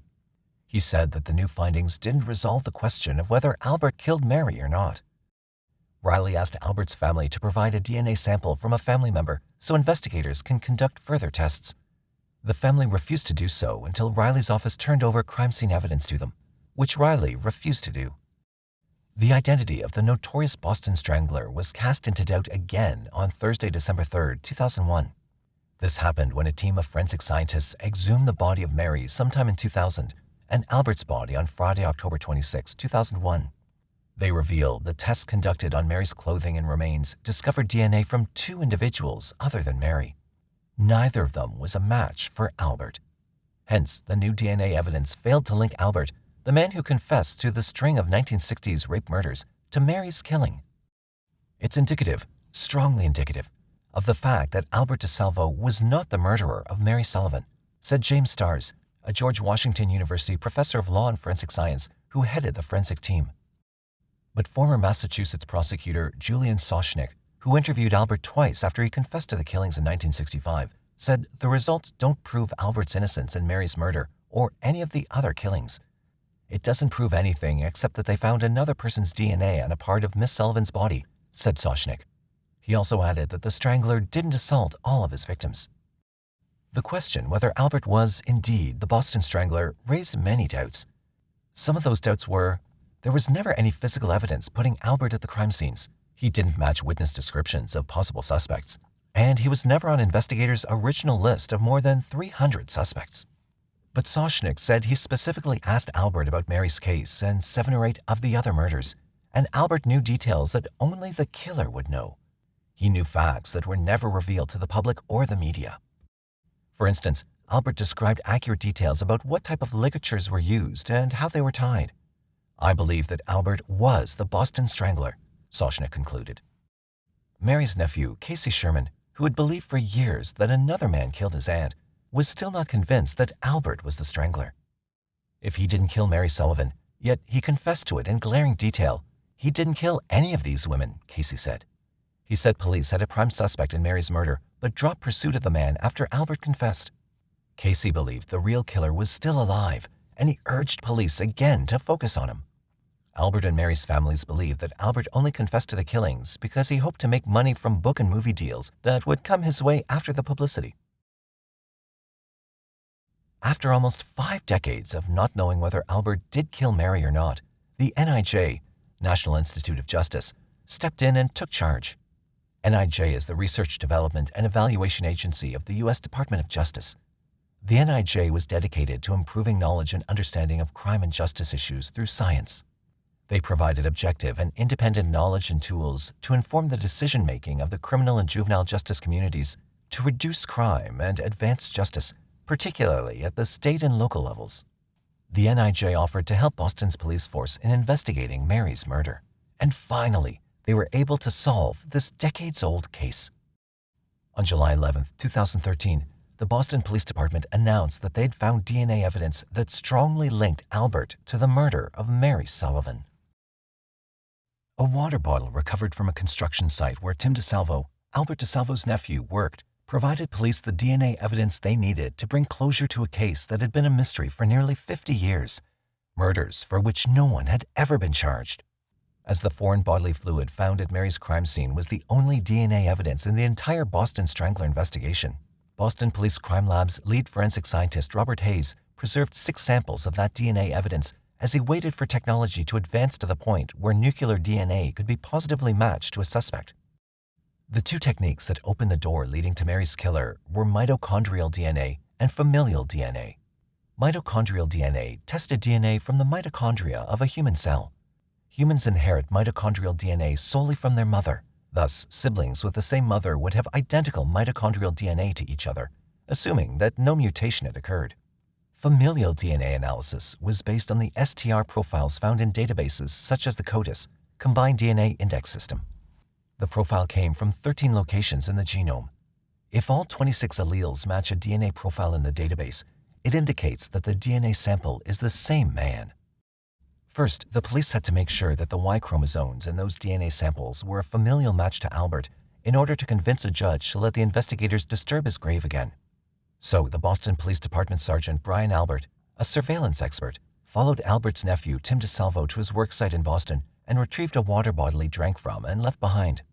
Although the DNA recovered from the bottle was a familial match with the genetic material preserved from Mary's murder, it wasn't enough to close the case with certainty. But with the investigators' recent findings, a judge approved a warrant for Albert's exhumation so a DNA sample could be taken directly from him. On Friday, July 12, 2013, DeSalvo's grave was excavated and his remains were transported to the office of the chief medical examiner. A DNA sample was extracted with the hopes of getting an exact match. Comparisons were made and the match was confirmed. Massachusetts top law enforcement officials revealed that DNA preserved from the body of the Boston Strangler's last victim, Mary Sullivan, can now be linked with great certainty to the late Albert DeSalvo. This is good evidence. This is strong evidence. This is reliable evidence. There can be no doubt, Suffolk County District Attorney Dan Conley said of the new DNA result. Familial match between biological evidence recovered from the crime scene and a suspect in Mary Sullivan's murder. That suspect is Albert DeSalvo. The match excluded 99.9% of the male population from suspicion in Mary Sullivan's killing. This pointed to Albert DeSalvo with near surety as the man responsible for Mary's assault and murder. I knew science would one day provide us with answers in this case, Boston Police Crime Lab's lead forensic scientist Robert Hayes said. By July 13, 2013, the new findings in the case had been made public. Questions that Mary's family had been asking for almost 50 years had finally been answered. Those answers provided comfort to Casey Sherman, Mary Sullivan's nephew, whom she'd never met. I've lived with Mary's memory every day, my whole life. And I didn't know, nor did my mother know, that other people were living with her memory as well. And it's amazing to me today to understand that people really did care about what happened to my aunt. In 2003, Casey even wrote a book called A Rose for Mary about the investigation he launched to relieve his mother of her nightmares. Casey's mother, Diane, Mary's younger sister, was just 17 when Mary was murdered. Diane finally got a sense of relief and closure when Mary's murderer's identity was confirmed. They and the families of all homicide victims should know that we will never stop working to find justice, accountability, and closure on their behalf, Suffolk County District Attorney Dan Conley said. Boston Police Commissioner Edward Davis praised the work of the relentless cold case squad who refused to give up and waited until science advanced enough to crack the cold case. There were no comments made by Albert's family once he was identified as the Boston killer. But Elaine Sharp, a lawyer for the DeSalvo family, argued that the police had not legitimately identified Albert as the Boston Strangler. She added that Tim DeSalvo, Albert's nephew, did not know he'd been followed and inadvertently provided the evidence for the search warrant that led to Albert's body being exhumed. Just because they had DNA doesn't mean Albert DeSalvo killed her, Sharp said. Albert's family believed that there would still be reasonable doubt that Albert killed Mary, even if additional DNA tests showed a 100% match. Sharp also stated that private testing of Mary's remains showed other male DNA was present as well. Massachusetts Attorney General Martha Coakley dismissed that assertion and said that the investigators may have solved one of the nation's most notorious serial killings. Like father, like son. Michael DeSalvo, Albert DeSalvo's son, who was born in 1960, didn't have a great life either. On the night of December 8, 2005, a 25-year-old girl named Angela Drake was reported missing. 2 weeks later, her half-naked body was found in a drainage ditch. An investigation led the police to Michael, and some of Angela's belongings, such as her identity card and clothing, were recovered from his place. With such strong evidence, he was immediately linked to Angela's murder and was arrested. He was 45 at the time. Michael later confessed that he killed Angela on the night of December 22, 2005 in Wisconsin. Once produced in court, Michael pleaded no contest to first-degree reckless homicide, narrowly dodging a first-degree murder conviction. Based on his guilty plea, Michael was sentenced to 25 years in prison on May 2, 2007. He was also sentenced to an additional 10 years of extended supervision, which the judge allowed him to serve in Minnesota, provided he didn't return to Wisconsin. Michael was incarcerated at the Stanley Correctional Institution in Stanley, Wisconsin, with the possibility of his release by 2031. Since there were 2 other DNA samples recovered from the crime scene where Mary was murdered, do you think that Albert DeSalvo really was the Boston Strangler and responsible for killing Mary Sullivan? If not, to whom did those DNA samples belong? Let us know your thoughts. We'd love to hear from you.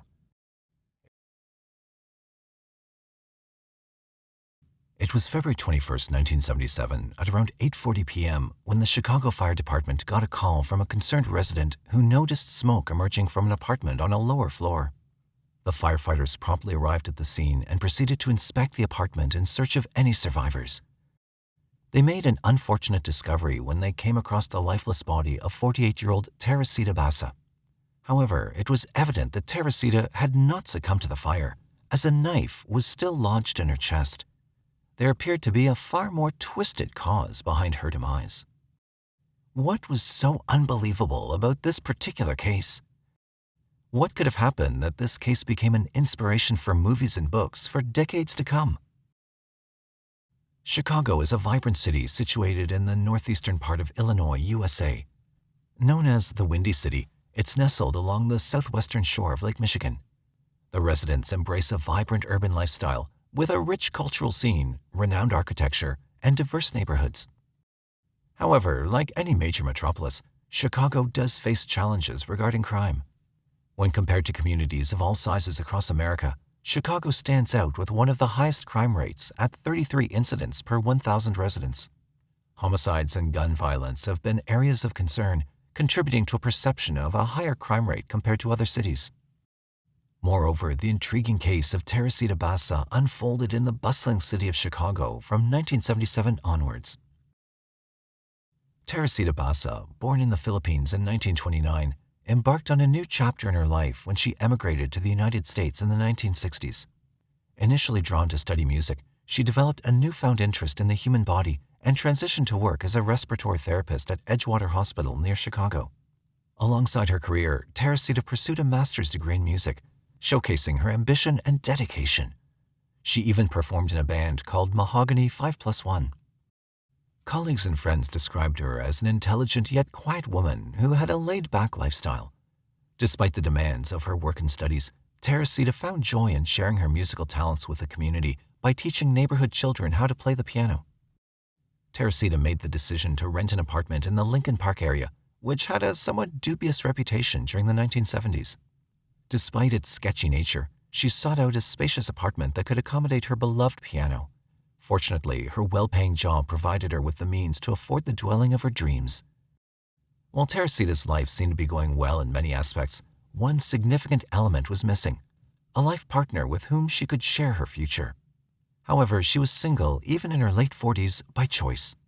Her decision to remain single was influenced by an incident that occurred about a decade earlier when she was in a relationship with a man from Chicago. They were having quite a good life, and she was planning on getting married soon. Her boyfriend even flew with her to her home in the Philippines and quickly earned her family's trust. However, it all changed one night when her boyfriend found himself in a compromising situation. discovered naked with a teenage girl on his lap in the midst of a red light area. When Teresita's father learned of this, he threw him out of their home, abruptly concluding their love story. This heartbreaking betrayal left Teresita with deep wounds and a loss of trust in romantic relationships. From that point forward, she made the conscious decision never to pursue dating again. As time passed, Teresita made a life-altering decision to spend the remainder of her days in the United States. The country had become her home, and the bond she'd formed with her friends and community played a significant role in solidifying her commitment to staying. Teresita's life prior to her emigration from the Philippines remained shrouded in mystery, but her passion for music and dedication to her profession left a lasting impact on those who knew her. Moreover, her humble and hardworking nature made her an unlikely victim in the unfortunate events that were soon to unfold. On February 21, 1977, a fateful day for Teresita Basa, she arrived at her workplace, Edgewater Hospital, located at 5700 North Ashland Avenue in Chicago. It appeared to be a typical day as she carried out her duties. At around 5:30 p.m., she left work and headed home to her apartment at 2740 North Pine Grove in Lincoln Park, Chicago. Little did she know that the course of events would soon take a dark turn. Around 10 p.m., the Chicago Fire Department received a call from a concerned resident in Teresita's building. The caller reported a fire incident on the 15th floor, alerted by the smoke emanating from Teresita's apartment. Responding promptly, the fire department arrived at the scene and worked diligently to extinguish the flames. Upon entering Teresita's apartment, they made a shocking discovery. The fire had originated from a pile of clothes on the floor. However, as the authorities searched the premises, they made an even more horrifying revelation. Under a burning mattress, they found Teresita's lifeless and unclothed body with a butcher knife still embedded in her chest. The evidence pointed unmistakably to a homicide, leaving no doubt that Teresita had tragically become a victim of a violent crime. Teresita Basa's tragic discovery revealed a gruesome scene as her body exhibited multiple stab wounds, with the knife still lodged in her chest. Upon arriving at the scene, the investigators from the Chicago Police Department immediately noticed the perpetrator's deliberate attempt to conceal their actions by starting a fire in the apartment. Despite the initial suggestion of an assault due to Teresita's bareness, the autopsy results contradicted this assumption. The investigators faced a perplexing case, lacking an apparent motive for the crime.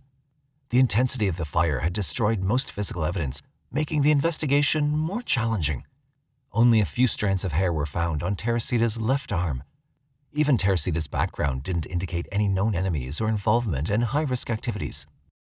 However, a key lead emerged when the investigators discovered a note with the cryptic message, "Get theater tickets for AS," offering a clue to unravel the case.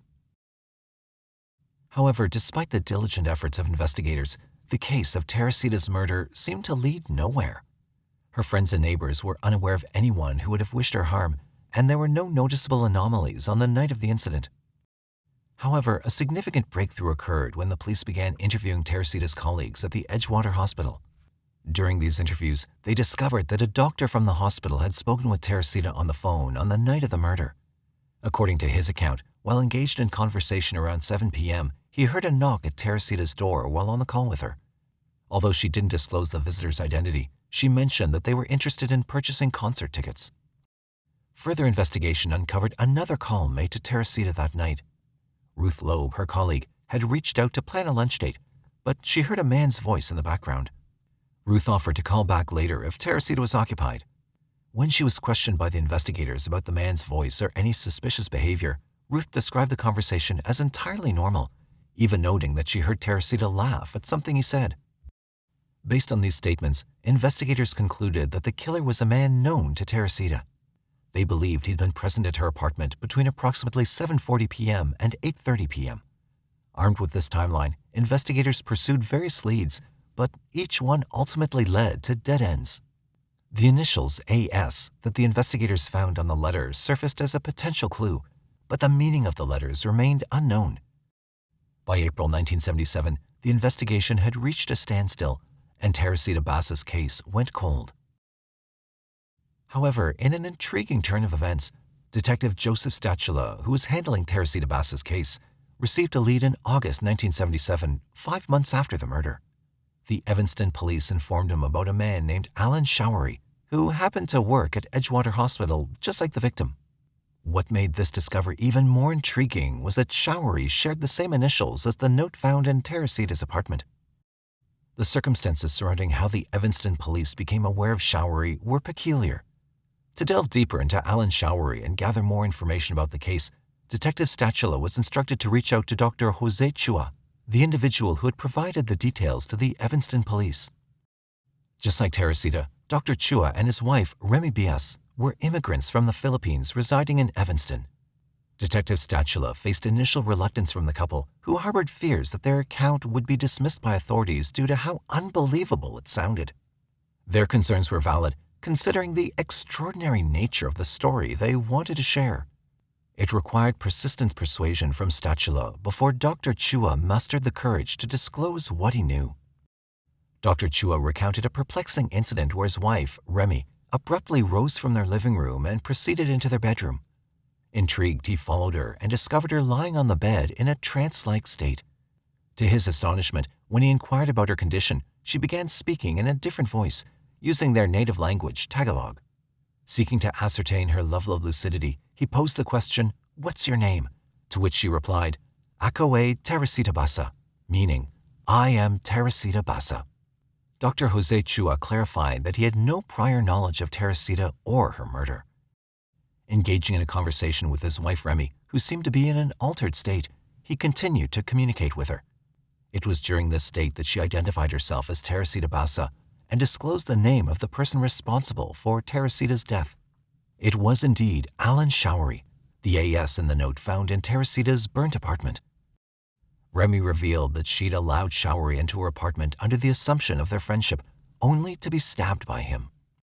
After the trance ended, Remy returned to her usual self, and the couple discussed the extraordinary incident. They made the mutual decision to keep the matter confidential, fearing that others would dismiss their account as implausible and ridicule them. They were content to keep the experience within their own knowledge, unwilling to risk being viewed as foolish or unreliable by sharing such an extraordinary occurrence. Could it truly be the spirit of Teresita possessing Remy? Could spirits actually exist, and could they go to such lengths to find peace? These questions pushed the boundaries of belief and tested the detective's grasp on reality. The circumstances seemed implausible, yet the couple, Dr. Chua and Remy, had no apparent reason to lie about an incident they knew nothing about, Teresita's death or the involvement of Alan Showery. The homicide case had taken an unexpected turn, transforming into a supernatural story in the blink of an eye.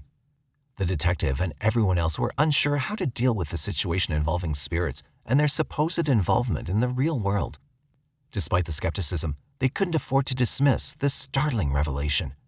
It stood as the most significant lead they'd stumbled upon in their prolonged investigation, urging them to explore its implications further, no matter how extraordinary they may seem.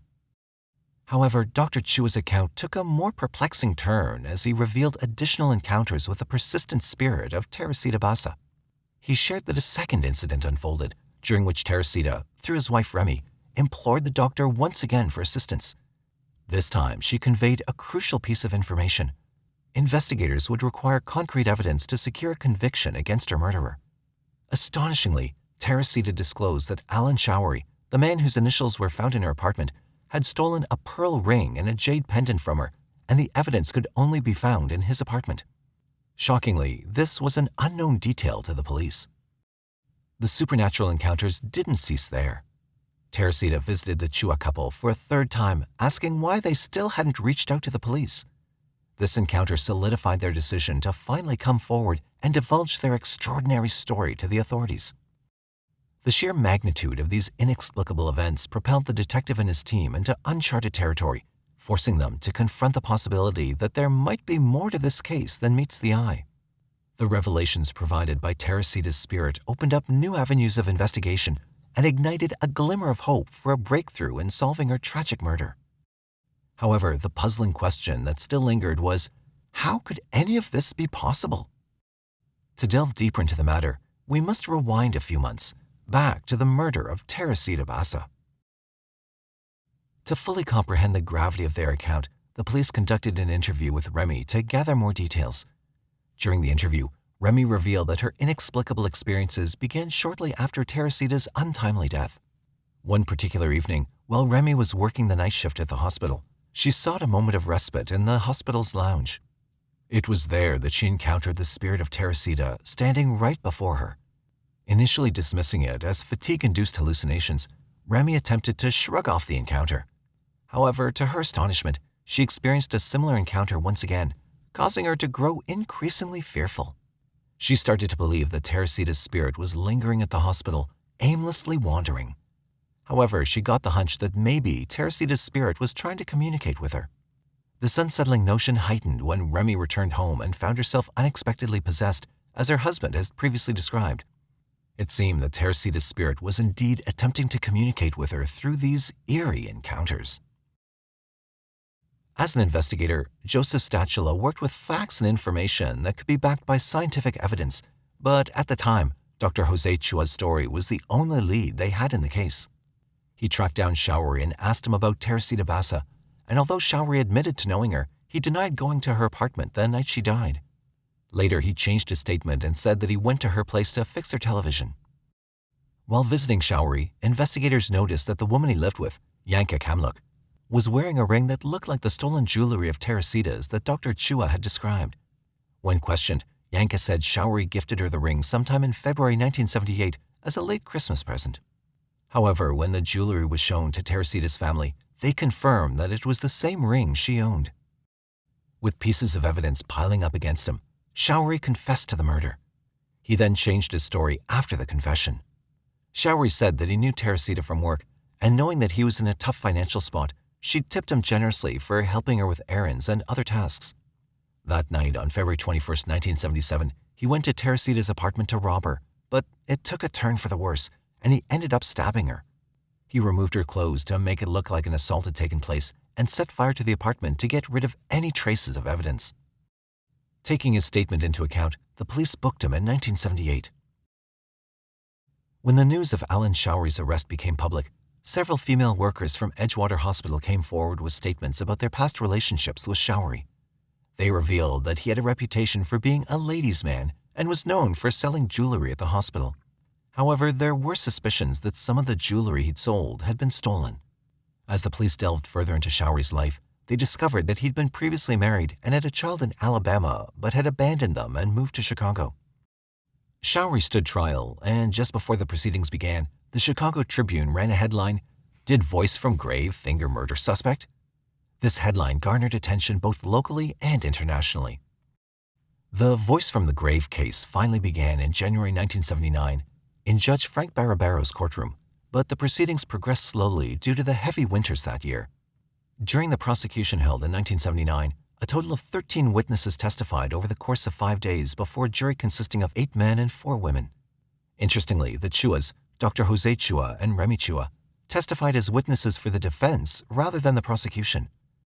Throughout the trial, Showery was found to have a propensity for lying, making it challenging for his defense attorney, Bill Swano, to mount a strong case.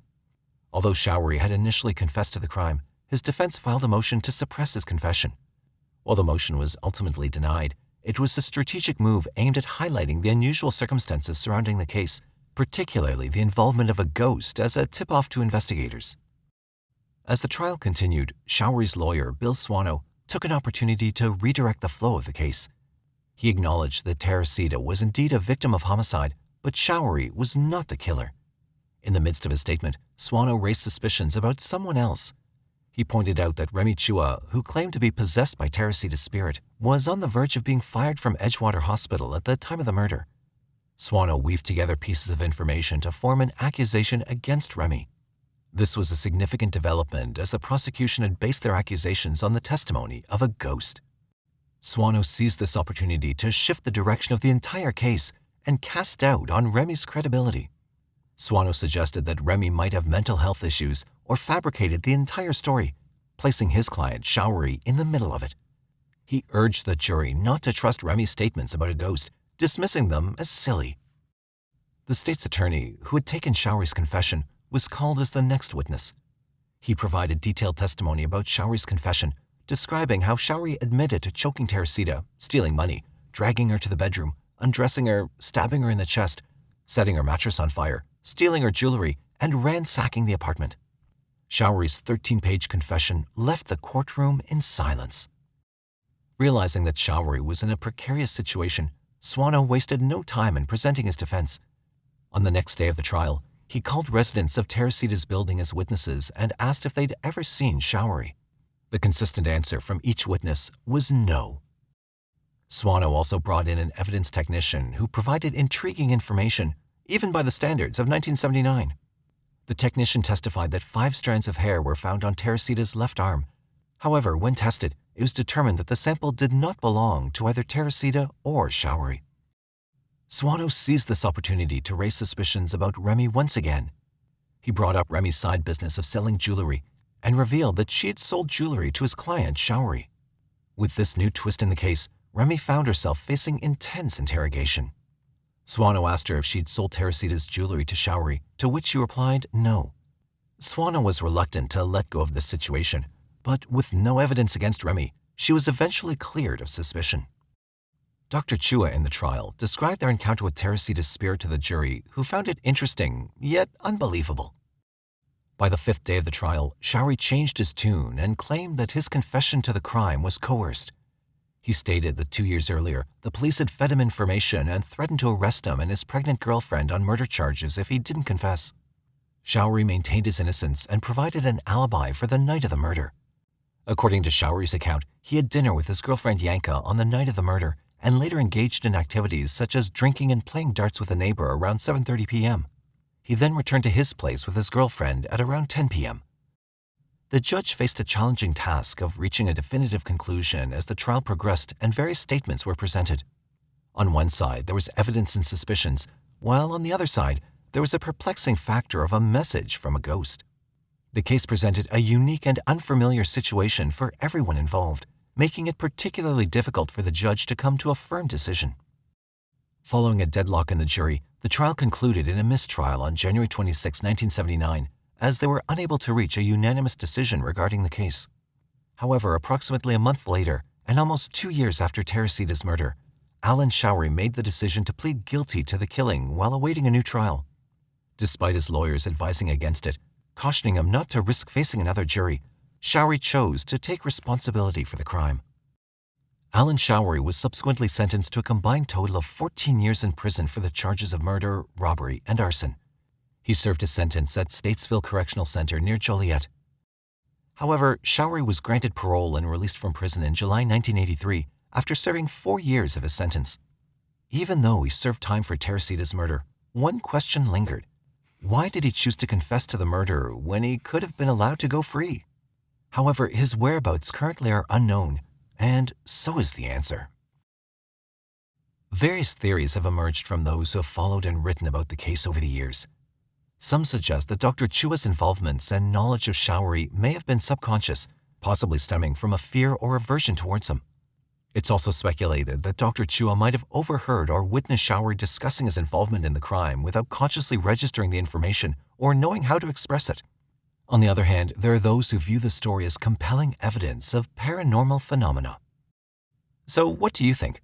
Was it really Teresita's spirit who solved the case? Let us know your thoughts in the comments. We'd love to hear from you. If there's a case you'd like us to cover, don't hesitate to share your suggestions. Also, please like and subscribe to the channel. Until next time, stay safe. Did you kill John Sohus? No. Did you kill Linda Sohus? No, absolutely not. She's around somewhere. You believe she's still alive? Absolutely. John and Linda Sohus? Do you know where they are? They're not missing. Everybody keeps asking me, and I keep telling them they're on a secret mission.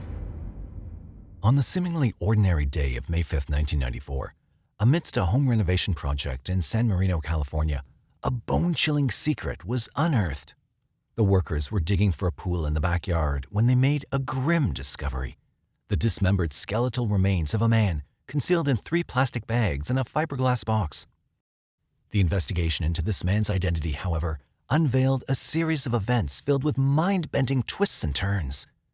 Twists so strange that you'll soon realize the truth is, indeed, often stranger than fiction. whose remains lay hidden beneath the surface, waiting to be unveiled. And what dark secrets, buried for far too long, would finally come to light? San Marino is an enchanting city located in Los Angeles County, California, just a short distance from Los Angeles. Known for its captivating beauty, rich history, and prestigious neighborhoods, San Marino is a place where charm meets sophistication. With a population of approximately 13,000 residents, this close-knit community exudes an atmosphere of exclusivity and elegance. One of the notable aspects of San Marino is its lush green landscapes, tree-lined streets, and beautifully manicured gardens, which contribute to the city's idyllic ambiance. The city has a reputation for being one of the wealthiest and most desirable places to live in Southern California. Yet despite this, when it comes to safety, San Marino is not one of the safest in the United States. In fact, compared to other cities and towns in California, the crime rate is higher than approximately 58% of them. Unfortunately, today's case marks one of those heinous crimes that took place in this very community. On May 5, 1994, a group of workers were conducting excavation work in the backyard of an historic 1920s home located in San Marino, California. As they dug about 4 feet below the ground surface, they were confronted with a bone-chilling discovery: the dismembered skeletal remains of an unidentified individual. The remains were carefully placed inside 3 plastic bags and a fiberglass box, carefully buried within the soil. The shocking finds immediately triggered an investigation into the identity of the deceased and the circumstances surrounding this disturbing event. However, the investigators didn't have to look far to find a significant lead in the case. It was revealed that the previous owner of the residence, Ruth Didi Sohus, had filed a missing persons report for her son, John Sohus, and daughter-in-law, Linda Sohus, both in their late 20s, back in 1985. Police believed the remains could belong to either of them. But to explore the true layers of this mystery, detectives needed to go back to the very beginning.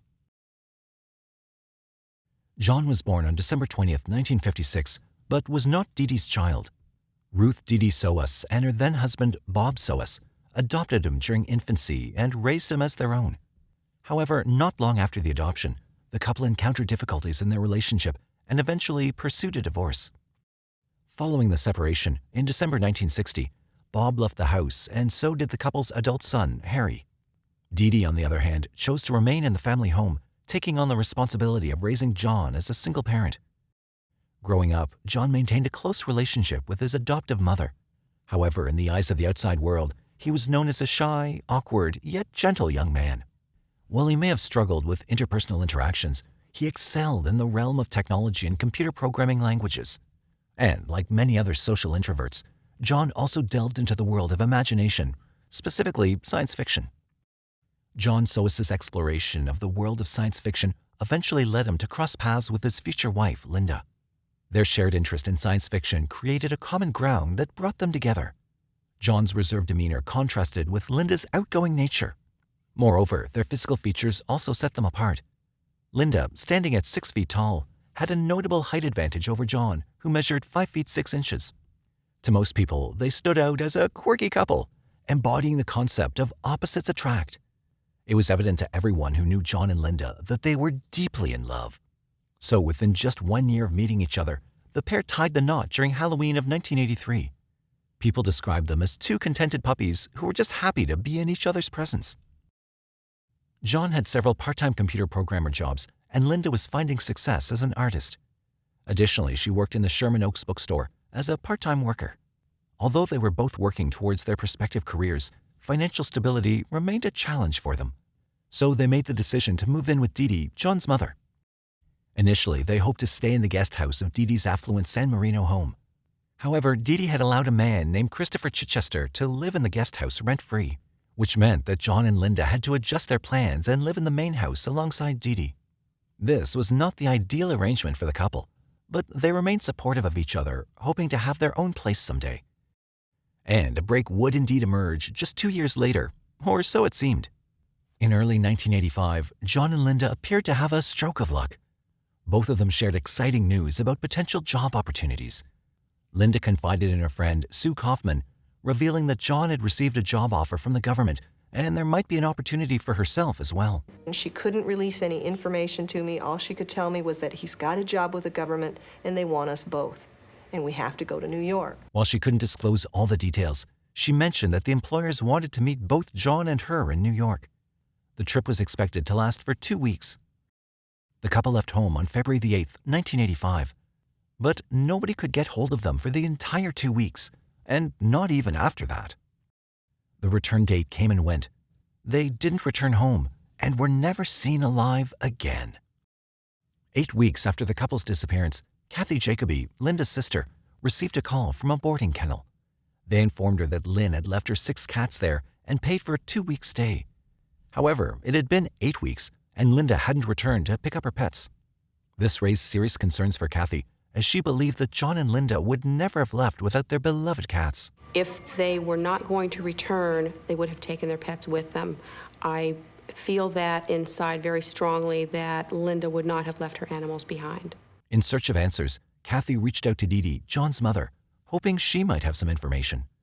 Dee Dee claimed that John and Linda were on a secret mission and unable to contact their family. However, with each conversation, Dee Dee's story changed, which Kathy attributed to Dee Dee's drinking habit. With growing concern, Kathy turned to the authorities and filed a missing person report for her sister and John. In response to the complaint, Detective John Yankovich from the San Marino Police Department visited Dee Dee's house to investigate the disappearance.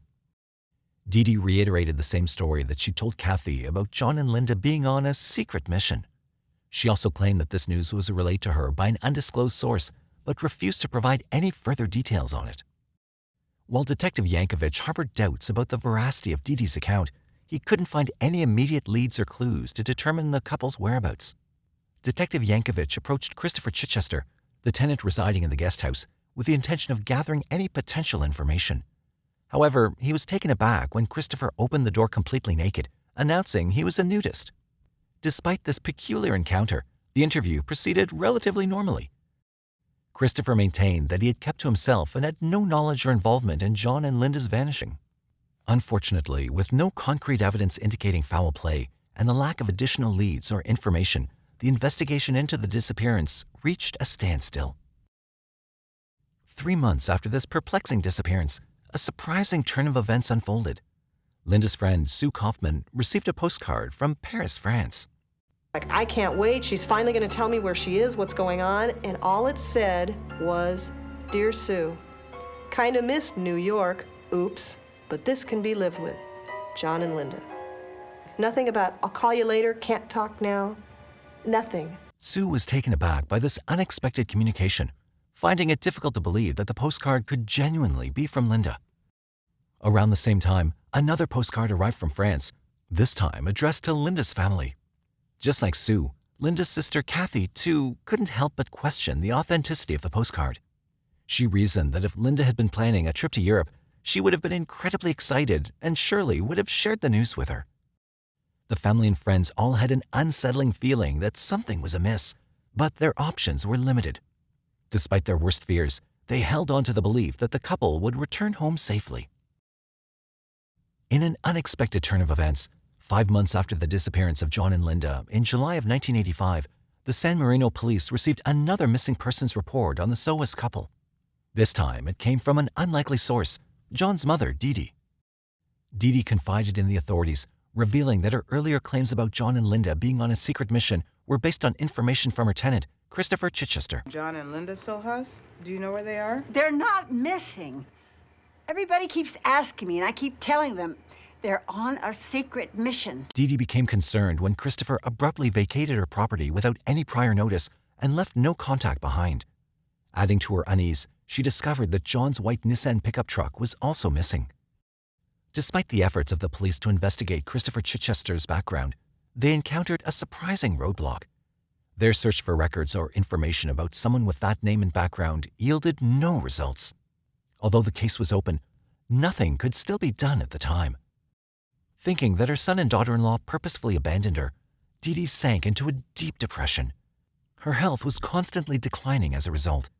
Shortly after filing the police report, Dee Dee sold her home and moved to a trailer park.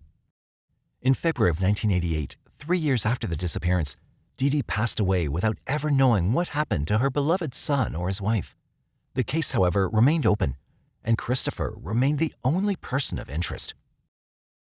In a surprising turn of events, the case received a significant breakthrough in the same year. San Marino Police Detective George Yankovic, who was still working on the case, decided to enter John's truck's vehicle identification number into a national database. To everyone's astonishment, the search yielded an unexpected result. John's truck, which had been missing for several years, was located a staggering 3,000 miles away in Greenwich, Connecticut.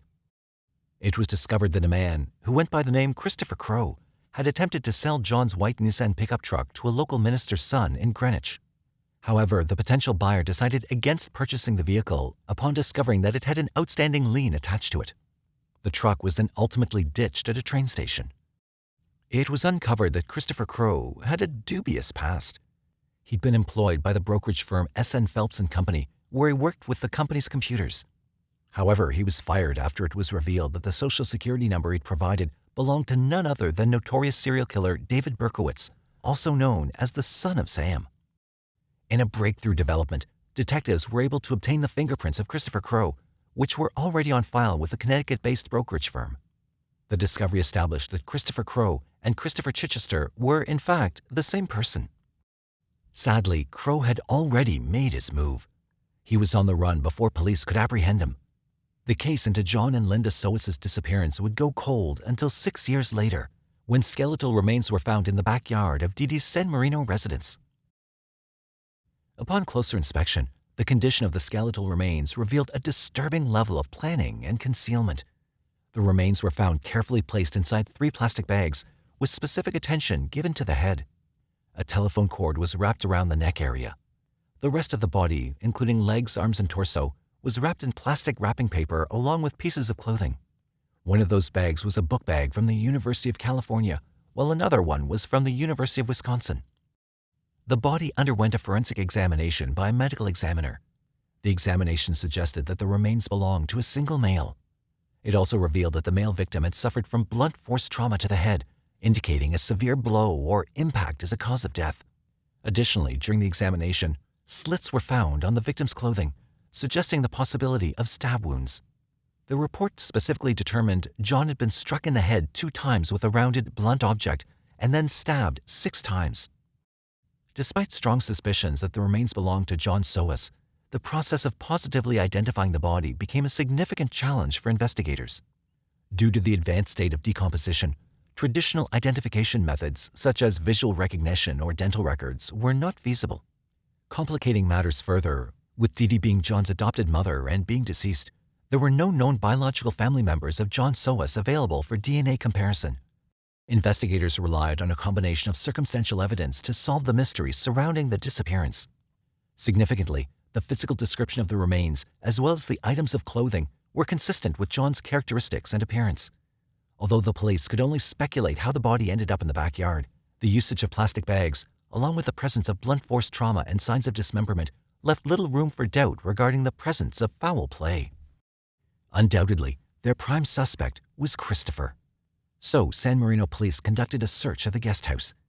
Considering that years had passed, there was little chance of finding any solid evidence, yet detectives remained hopeful. During the search, there was nothing significant to the plain eyes, that is, until a luminol test was done. Shockingly, the test confirmed the presence of 4 large bloodstains on the slab floor. 3 of the bloodstains had wiping marks, indicating someone made an effort to clean up the blood and potentially conceal the crime. The presence of the bloodstains strongly suggested that John had been murdered in that room. However, due to the technological limitations of the era, no DNA samples could have been collected for further analysis. Despite substantial evidence, police could not track down their prime suspect, Christopher Chichester, in the ensuing years. So, the case remained cold. During the thorough search of the entire property, no additional human remains were found, effectively ruling out the possibility of Linda's body being buried on the premises. With theories looming in the air, the biggest question in everyone's mind was, where is Linda? Unfortunately, no one had a concrete answer. The case would finally break wide open 14 years later, in 2007, with a mind-boggling twist. In 2007, the long-standing mystery surrounding Christopher Chichester's whereabouts took a dramatic turn when a man known as Clerk Rockefeller was apprehended in Baltimore for kidnapping his daughter. With a groundbreaking twist emerging, it was revealed that Christopher and Clerk were, in fact, the same man. However, the twist continued as it was discovered that neither of these names was his true identity. The man's real name turned out to be Christian Karl Gerhartsreiter. To unravel the intriguing life of this conman, investigators needed to go back to his roots. The web of deception in this man's life was so deep that it even extended to his birth. According to Simon and Irmhard Gerhartsreiter, their son Christian Karl Gerhartsreiter was born on February 21, 1961 in Siegsdorf, Bavaria, Germany.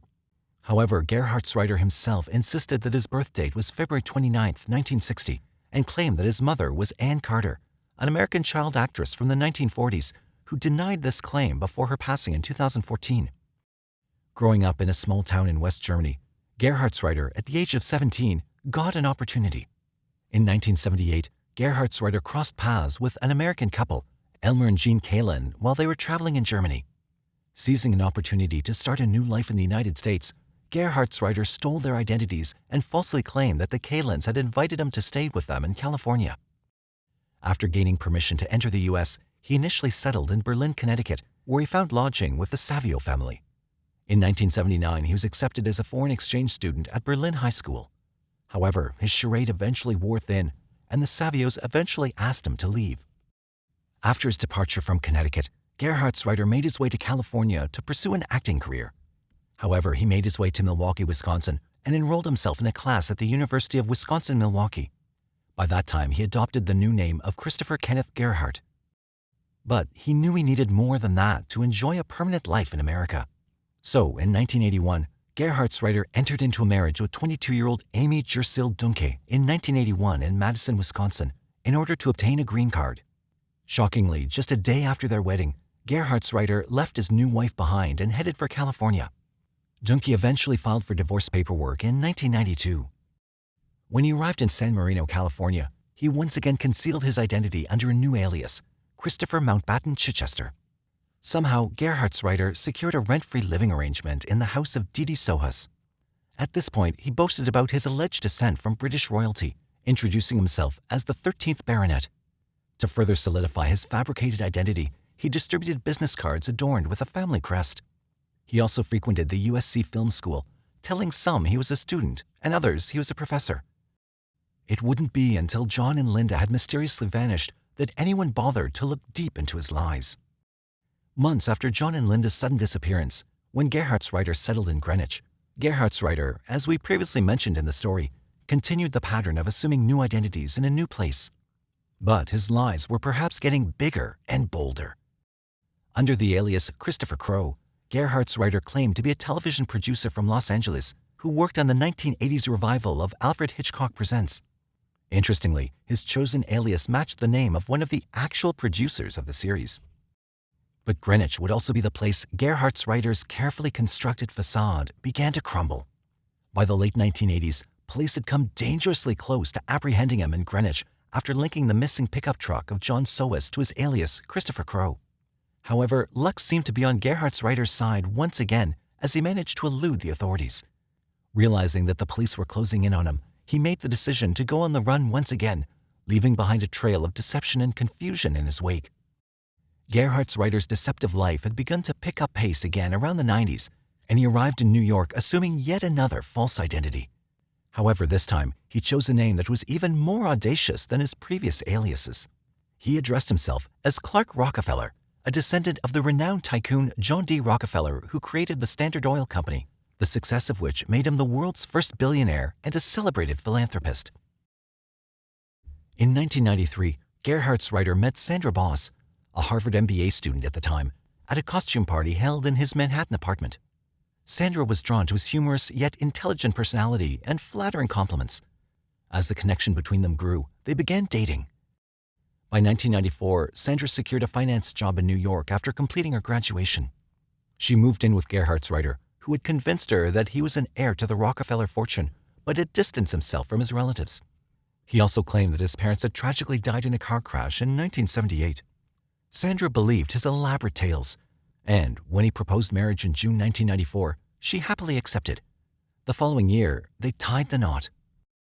After their marriage, Sandra Basa noted a significant shift in Gerhardsreiter's behavior. His charming demeanor vanished, and he became increasingly controlling and emotionally abusive. He even took charge of their finances, while Sandra provided the funds and signed blank checks for him to use. Although he portrayed himself as a wealthy Yale graduate who owned a business in Canada, Sandra was the sole breadwinner in the house. She discovered that he'd make charges on her credit cards while having none in his own name. He also set up multiple phone lines and had their mail directed to post office boxes, insisting on strict secrecy in all aspects of their lives. Despite the challenges within their marriage, Sandra and Gerhardsreiter found moments of happiness when their daughter Ray was born in 2001. But as it goes to say that a child can never fix a broken marriage, problems continued in the couple's relationship. Under Gerhardsreiter's insistence, the family was uprooted from New York and forced to move to various locations, including Cornish, New Hampshire. This constant relocation put a significant burden on Sandra, who had to endure a lengthy commute to her job in New York. However, Gerhardsreiter displayed a strong aversion to certain locations, particularly California and Connecticut. He adamantly refused to visit these states, claiming to despise California and vowing to never set foot in Connecticut. Unbeknownst to Sandra, he was actually under investigation in both places. By 2006, Sandra had grown weary of complying with her husband's unreasonable demands and controlling behavior. However, she remained unaware of the true extent of his elaborate web of lies until she decided to hire a private detective. Although she didn't discover his real name at that time, the private investigators provided her with enough information to figure out that Gerhardsreiter was knee-deep in his web of deception and secrets. Sandra divorced him in 2007, and he accepted $800,000 in a divorce settlement. While Sandra got the sole custody of their daughter, Gerhardsreiter was awarded 3 annual supervised visits. Following the divorce, Sandra moved to London with her child. On July 27, 2008, an unexpected turn of events unfolded, completely altering the course of this story. During a supervised visitation with his daughter, Gerhardsreiter managed to push aside the social worker who was accompanying them in Boston's Back Bay neighborhood. He grabbed his daughter, swiftly entered a waiting sports utility vehicle, and sped away. The social worker valiantly held onto the vehicle, being dragged for a short distance before eventually freeing herself.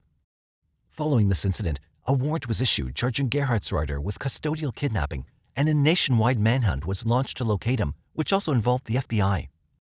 After the kidnapping, at first, there seemed to be no trace of Gerhardsreiter. However, the circulation of his wanted posters played a crucial role in his eventual capture.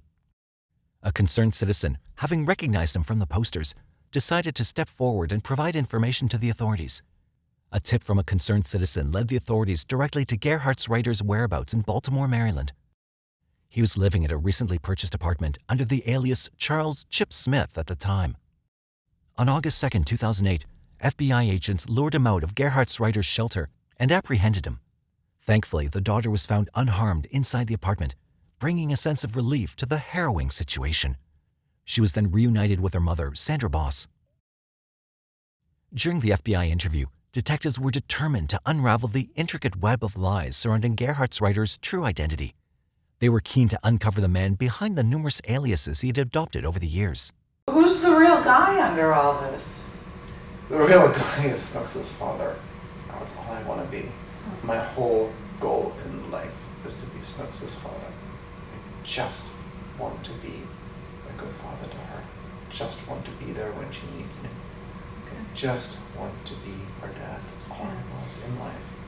Nothing So before that, who else were you? You were Rock? Who sorts else of were things. you? I couldn't even remember. It's just like If you had to put a number on how many different names you used in your lifetime, how many would you say? Oh no, Rockefeller is always the big. Why'd you go by, you said your name is James Clark Rockefeller? Well, that's the name, it doesn't exist, so there is no such person, really. So what's your real name? Well, that is it. That's the name that I'm using. However, in a shocking twist, the man claimed that he had no recollection of his childhood and that his memory was fragmented, leaving him unable to provide any concrete information about his real name or background. But, why Did you have an unpleasant childhood? I don't know. I couldn't tell you. I just couldn't tell you. I really seriously don't know. It's a total, utter blank. blank, blank, blank. So, you know, I remember certain things here and there. Sometimes some strange things come back to me, God knows why. Despite Gerhardt's writer's misleading statements during FBI interrogation, his real identity was uncovered through forensic evidence. The fingerprint analysis in the FBI laboratory in Quantico, Virginia, conclusively matched Gerhardt's writer's fingerprints with those on record, providing irrefutable proof of his true identity. On August 15, 2008, the FBI, along with the Massachusetts State Police, Boston Police Department, and the Suffolk County District Attorney, officially announced that the man known as Clark Rockefeller had been positively identified as Christian Carl Gerhardtsreiter. Today, the FBI will confirm the true identity of the individual who has used the aliases Clark Rockefeller, Chris C. Crow, Chris Chichester, Charles Smith, and Chip Smith, among others. The individual's true name is Christian Carl Gerhardtsreiter. He was born in 1961 in what was then West Germany. After this, the renowned Rockefeller family also publicly denied any connection or association with him. The news delighted the investigators back in San Marino, who'd been tirelessly working on the John and Linda Sohus case, as they finally had a conclusive lead. In mid-2009, Christian Carl Gerhardtsreiter's trial for the kidnapping of his daughter commenced in Boston. The defense team argued that Gerhardtsreiter believed he thought she was communicating with him telepathically from London, where she and her mother had moved after the divorce, pleading for him to rescue her. Despite the defense's assertions, the evidence presented during the trial painted a different picture. The prosecution demonstrated that Gerhardtsreiter had planned and executed the abduction, showing no signs of the supposed telepathic communication he claimed to have received. The jury ultimately found Gerhardtsreiter guilty of kidnapping his daughter and one count of assault and battery with a dangerous weapon. He was sentenced to 4 to 5 years in state prison for the kidnapping charge and a concurrent 2 to 3 years for the assault charge. In light of this conviction, investigators in San Marino were also eager to charge Gerhardtsreiter with John Sohus's murder. However, they had a roadblock before them. Without the positive identification of his body, authorities couldn't take any legal action against Gerhardtsreiter. It took them 2 more years to locate John's birth family. Finally, in 2011, DNA testing from his family members confirmed that the remains found in the backyard of Dee Dee's house in San Marino indeed belonged to John Sohus. Christian Gerhardtsreiter was charged with the murder of John Sohus by Los Angeles County prosecutors on March 15, 2011. However, the murder trial didn't begin until March 2013. Needless to say, the prosecutors presented numerous pieces of circumstantial evidence during Gerhardtsreiter's murder trial. The luminol tests revealed the presence of a significant amount of blood in Gerhardtsreiter's room in Dee Dee Sohus's house, which suggested possible foul play. Additionally, the fact that John Sohus's pickup truck was found in Gerhardtsreiter's possession further implicated him in the case. According to the witness testimonies presented in the trial, there were several suspicious and incriminating behaviors and actions exhibited by Gerhardtsreiter around the time of the murders. Neighbors reported seeing strange-colored smoke emanating from his chimney during the time of the murders, which raised suspicions. It was also revealed that Gerhardtsreiter had borrowed a chainsaw from a neighbor around the time of the murders. He allegedly attempted to sell a blood-stained rug to a friend just after the disappearance of the Sohus couple. Furthermore, a friend noticed that the ground near the guest house had been dug up around the same time. When asked, Gerhardtsreiter brushed it off, saying he was having plumbing problems. However, it was the exact area where John's body would later be found. However, the most damning evidence presented at the trial were the University of California book bag and the University of Wisconsin-Milwaukee book bag that contained the severed head of John Sohus. These bags were significant because Gerhardtsreiter had attended the University of Wisconsin-Milwaukee before relocating to California, linking him directly to the victim. The presence of the bags with the victim's head provided strong evidence connecting Gerhardtsreiter to the murder. On the contrary, Gerhardtsreiter protested his innocence, Your Honor, suggesting that Linda Sohus, John's wife, could have been responsible for the murder. The defense pointed out the physical differences between Gerhardtsreiter and Linda, emphasizing that she was taller and heavier than him, making her potentially more capable of committing a violent act. However, Linda's mother, Susan Mayfield, and Linda's younger sister, Kathleen Jacoby, both testified that Linda was not a violent person. They also stated that the couple were much in love and they'd never witnessed them arguing. Linda's friends also took the stand and unanimously testified that she'd been happily married to John for nearly 2 years and that there was no conceivable motive for her to kill him. The defense, in turn, vehemently questioned the motive attributed to Christian Gerhartsreiter.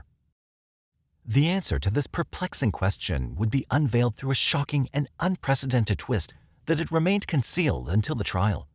As it turned out, during her final years, Dee Dee Sohus had become dependent on Don and Linda Weatherby, a couple that Gerhartsreiter had introduced to her before he left town. Feeling betrayed that her adopted son had abandoned her, Dee Dee removed him and his wife from her will, cutting them off from her estate. Later, to everyone's surprise, Dee Dee made Linda executor in charge of all of her personal affairs. When Dee Dee died in 1988, Linda Weatherby took control of her assets and forgave the $40,000 loan. Years later, when investigators approached Linda in 2008, they found her on her deathbed.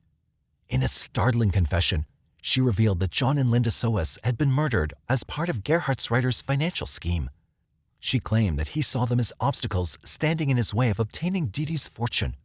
According to Linda, they'd agreed to pay Gerhartsreiter a finder's fee of $40,000 as part of the deal he'd arranged between them and Dee Dee. There was supposed to be another payment, potentially as much as $100,000, but Gerhartsreiter never made any further contact with them. The defense also argued that the evidence presented by the prosecution was circumstantial and that there was insufficient direct evidence linking Gerhartsreiter to the murder of Jonathan Sohus. However, it was not enough to convince the jury. After a 17-day murder trial, the jury consisting of 12 members deliberated for a few hours before reaching a guilty verdict. On August 15, 2013, he was sentenced to the maximum term of 27 years to life in prison, with credit given for the 1 year he'd already served. However, his sentence was later reduced on appeal in 2015 to 26 years to life. Taking into account good behavior and time credits, Gerhartsreiter will become eligible for parole in December 2029, when he'll be 68 years old. A parole hearing is currently scheduled for November 2028.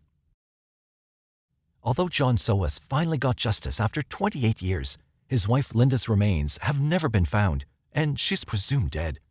Yet in an interview from jail in 2013, Christian Gerhartsreiter claimed that Linda was alive after 1985 and might have become a horse trainer in the Carolinas. Did you kill John Sohus? No. Did you kill Linda Sohus? No, absolutely not. She's around somewhere. You believe she's still alive? Absolutely. What makes you believe that she's still alive? Well, we had a trace to her, and not a very good trace, but nonetheless a trace to 1987, either North Carolina or Virginia, to a horse trainer named Belinda, Belinda, Schus, a name that if you take the O and you cut off the right part of the O, it turns it into a C, which turns it into the name Schus.